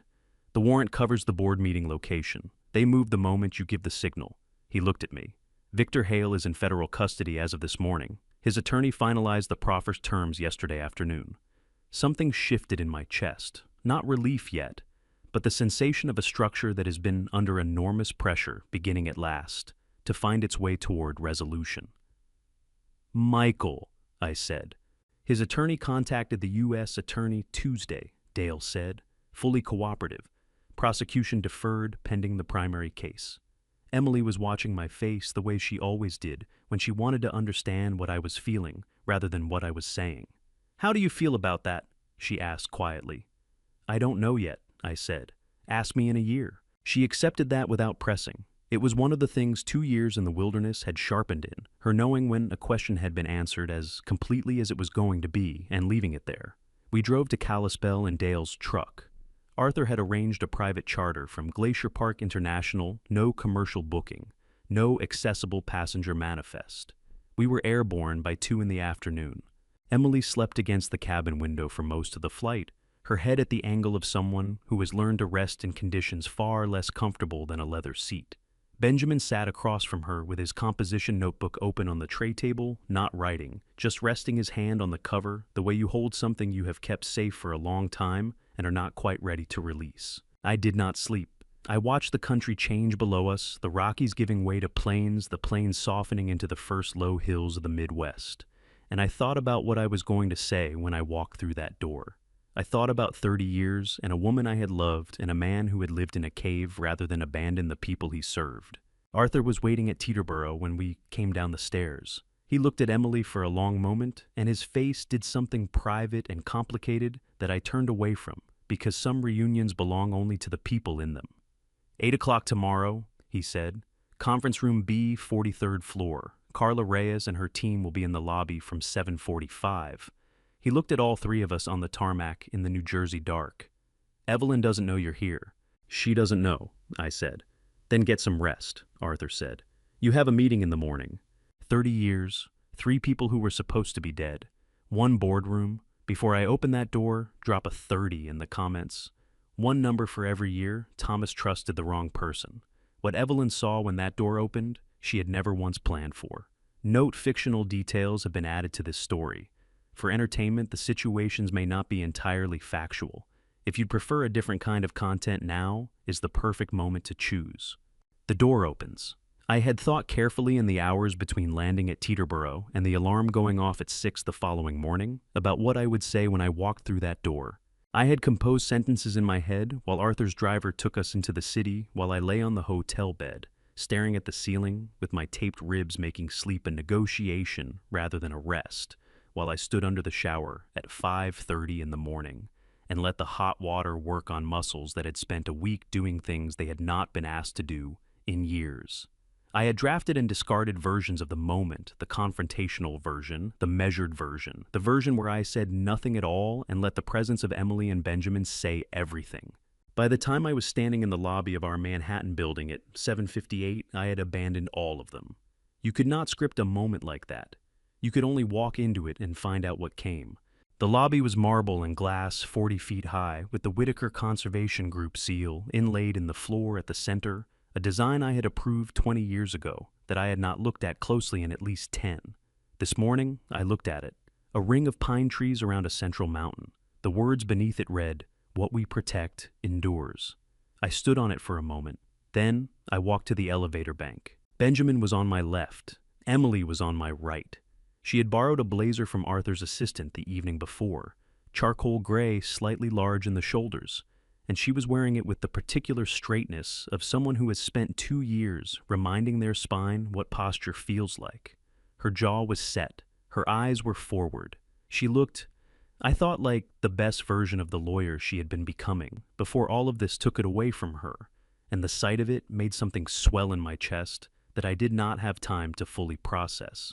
Arthur had gone up 20 minutes earlier. Standard procedure, he had explained he needed to be in the room before us, in his capacity as trustee to establish legal standing before the meeting formally opened. Carla Reyes and 2 agents were in the lobby in civilian clothing. I did not look for them and did not need to. Arthur had confirmed their position by text at 7:47. The elevator opened on the 43rd floor. I stepped out into the corridor I had walked several thousand times over 20 years. The carpet was the same deep green it had always been. The framed conservation photography on the walls was the same series I had commissioned from a Montana photographer a decade ago. Images of the property in every season: the ridgeline in winter, the creek in spring, flood, the meadow in late summer, when the wildflowers were at their fullest. I had chosen each one personally. I had not looked at them in months. I looked at them now. At the end of the corridor, the double doors of Conference Room B were closed.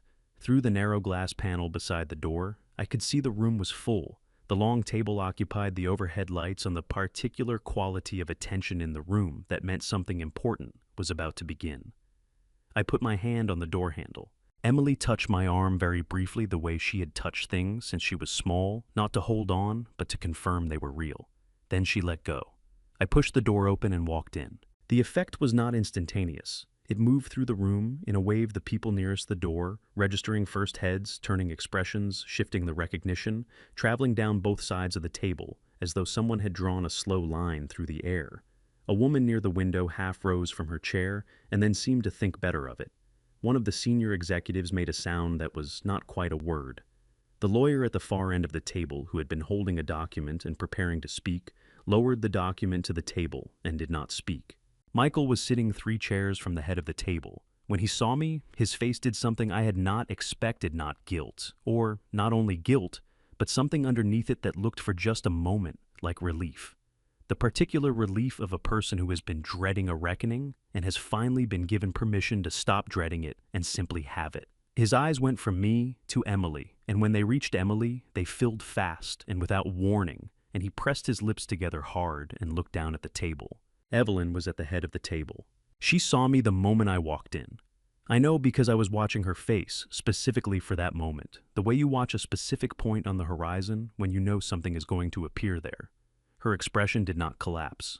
I want to be clear about that, because it matters for understanding who she was. It did not collapse, it did not crumble, it did not do any of the things that shock is supposed to do to a human face. What it did was change register the way a piece of music changes, key the surface remaining technically coherent, while something fundamental underneath it shifted into entirely different territory. She saw me, then she saw Benjamin, then her eyes moved to Emily. And there at Emily, something finally happened in Evelyn's face that I had not seen there in longer than I could precisely remember. Something broke through the composure, not dramatically, not in any way that would read from a distance as weakness, but in the particular way that real things break through practice surfaces, briefly, completely, and in a way that could not be taken back. Her daughter was alive. Whatever else was happening in that room, whatever the legal consequences and the professional devastation and the 30 years of constructed identity that were all simultaneously in the process of ending her daughter, was alive. And for one unguarded second, her face showed that it knew this and felt it in the way a mother's face feels it, regardless of everything else the woman attached to that face had done.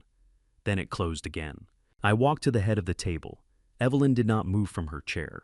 She could not, I think, in the way that certain moments make movement impossible, not from fear, but from the sheer weight of what is occurring. I stood at the corner of the table close enough that I could have reached out and touched her shoulder, and I looked at her, and she looked at me, and 30 years passed between us in approximately 4 seconds. I pulled out the chair beside her. I sat down. I put my hands flat on the table, and I said to the room, in a voice that came out steadier than I had any right to expect, "I apologize for the delay. Let's begin." What 30 years? Built. Arthur moved before anyone in the room had time to recalibrate. He distributed the evidence documents to each board member with the quiet authority of a man who had prepared for this meeting far more carefully than anyone else in the room, shipping records, financial statements, the chain of custody log that Emily had designed from a sleeping pad in a Montana cave. He set a copy in front of Evelyn's lawyer last, without comment. These documents represent 3 years of tracked activity under the Whitaker Global Conservation Partners subsidiary, Arthur said. The board will review them before any vote proceeds this morning. Evelyn's lawyer started to rise. I'd like to object to— You're not in a courtroom, Arthur said without looking at him. Sit down. The lawyer sat down. The room was quiet while the board members read.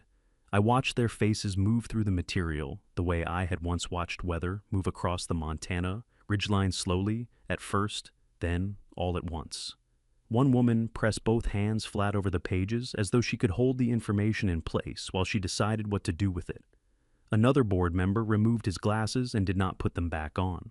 When enough time had passed, I turned to Evelyn. She had been looking at me the entire time. Not at the documents, not at Emily, not at the board.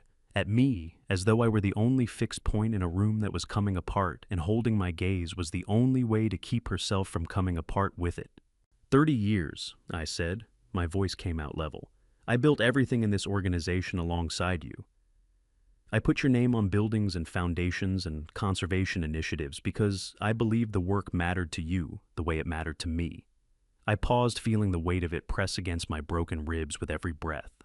I thought losing Emily was the worst pain of my life. I was wrong. The worst pain is learning that the person who took her from me was the person I had trusted most completely. Something moved through Evelyn's face, not the controlled composure I had seen her maintain for 30 years, but something beneath it, something that came from a place she had not intended to show anyone in this room. Thomas, she started. I remember the first time I brought you to Montana, I said. You put your hand on a pine tree on the eastern ridge and asked me how long it had been standing there. I said hundreds of years. You said you wanted to be someone who protects things that last. My throat tightened. I fell in love with you in that moment. Not because of what you said, but because I believed you meant it. Evelyn's eyes filled. They did not overflow, she was too controlled for that, but they filled the way eyes fill when something true has been said about a version of yourself you cannot entirely disown. I did mean it, she whispered. I did, Thomas. Once. I know, I said. That's the part I'll never stop grieving. The door at the far end of the room opened. Special Agent Carla Reyes walked in with 2 agents behind her, FBI identification visible at their belts. She crossed the room without hurrying and stopped in front of Evelyn. Evelyn Whitaker. I'm Special Agent Carla Reyes, FBI Wildlife Trafficking Unit. I have a federal warrant for your arrest on charges including conspiracy to violate the Lacey Act, trafficking in protected wildlife specimens, wire fraud, kidnapping across state lines, and obstruction of justice. You have the right to remain silent. Anything you say can and will be used against you in a court of law.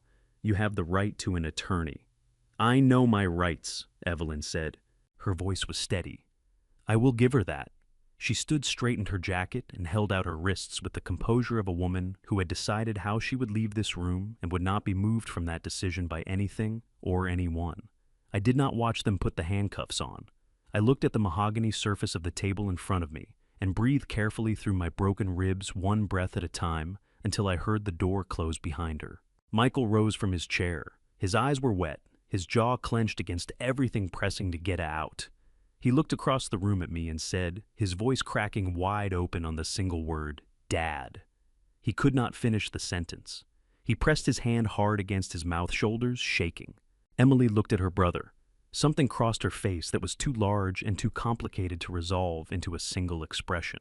Then she nodded, once small, not forgiving and not refusing, but acknowledging that he had spoken and she had heard him. It was exactly the right response. Michael's attorney guided him toward the side door. He went without resistance, his shoulders bent in the posture of a man who has been carrying weight for years and has finally been given permission to set it down, even though his body has not yet learned to stand straight without it. Arthur sat beside me. Emily came to my other side and placed her hand over mine on the table. I turned my hand over and held on. It's done, Arthur said quietly.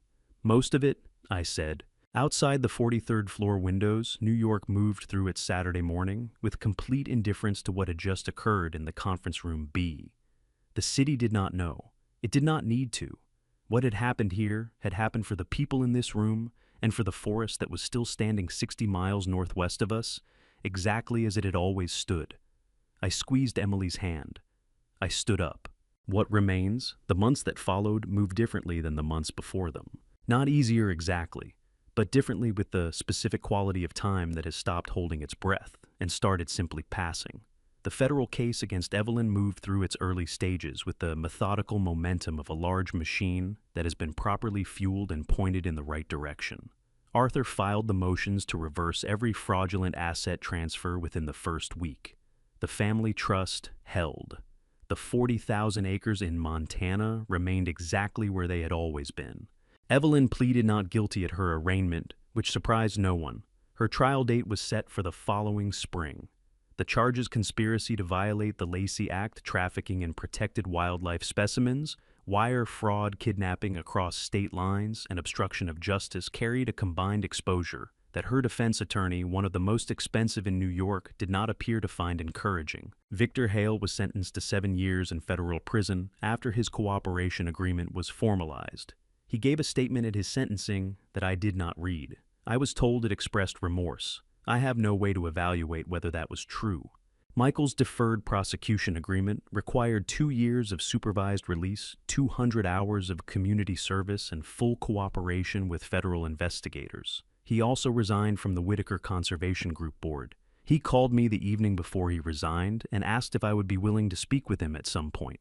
I told him I would when I was ready. I did not tell him how long that might take because I did not know. Sophia Reyes received federal whistleblower protection and returned to New York 3 months after the arrest. Emily called her. I do not know everything they said to each other, but Emily was quieter than usual for a day or two afterward in the way she got quiet when something had moved her, and she was still working out what to do with it. Dale Hoffman was offered a promotion to regional supervisor by the Federal Park Service. He accepted on the condition that his new office be located within driving distance of Flathead County. The condition was met. Benjamin moved back to the Montana property in December, not to the caretaker's cabin, which we had rebuilt over the autumn, but to a new structure further up the ridge, larger, better insulated with a proper wood stove and a desk where he could work on the training curriculum for the property's new conservation stewardship program. His title was Director of Land Conservation. He had objected to the title on the grounds that it sounded like something a person put on a business card. I told him he could object all he liked and that the title stood. Emily went back to work in January. Not at Whitaker Conservation Group. She had decided quietly and without drama that she needed to build something of her own, rather than return to the structure that had nearly consumed her. She took a position at a non-profit environmental law firm in Lower Manhattan, specializing in federal wildlife protection cases. Her first case involved a cargo operation at the port of Newark. She did not tell me the details because she said it was confidential. She told me she was good at it, and I told her I already knew that, and she laughed in the short, surprised way she had that always reminded me she was still underneath everything the same person who had once told me at 9 years old that the forest felt like it was breathing. As for me, I stayed in Montana. I handed the day-to-day operation of the Manhattan office to a team Arthur helped me build, people I chose slowly and carefully and for reasons I could verify. I kept the title and the authority and the final word on anything that mattered. But I stopped spending my best hours in a glass building, 43 floors, above a city that had never, despite my best efforts, felt like where I actually lived. What we protect endures. I had walked past those words on the lobby floor for 20 years, without stopping to consider whether the organization above them was living up to them. I thought about that a great deal in the months that followed. I did not reach any conclusions that felt final or complete. I suspected I was not supposed to. That I was slowly learning was the difference between a map and a forest. A map told you where things were. A forest kept changing, kept growing, kept asking you to pay attention in ways that a map could never require. I had spent 60 years learning to read forests. It seemed I was not finished yet. The forest remembers. We stood at the ridge that evening, the three of us watching the last light leave the Montana peaks. The forest did not care what we had been through. It simply stood there the way it had stood for hundreds of years before any of us arrived and would stand for hundreds more after we were gone. This family story taught me one thing I will carry the rest of my life. The people who truly love you do not disappear when things get dangerous. They walk into the dark to find you. Family betrayal does not arrive loudly. It arrives in small silences, questions you choose not to ask, warnings you choose not to hear. I ignored every one of them. Do not be me. My personal belief is this: God does not allow the deepest truths to stay buried forever. This family story is proof. And this family betrayal, as devastating as it was, returned to me the only two people who had never once stopped being honest. Look clearly at the people around you. Ask the hard questions. Do it now before the mountain makes the decision for you. If this family betrayal touched something real in you, share it, leave a comment, and subscribe to this channel so you never miss a story that matters. Thank you for staying until the very end. A note: stories on this channel contain fictional elements built for reflection and education. If that is not what you are looking for, we respect your choice completely. Another video may suit you better. For those who remain, we are grateful you are here.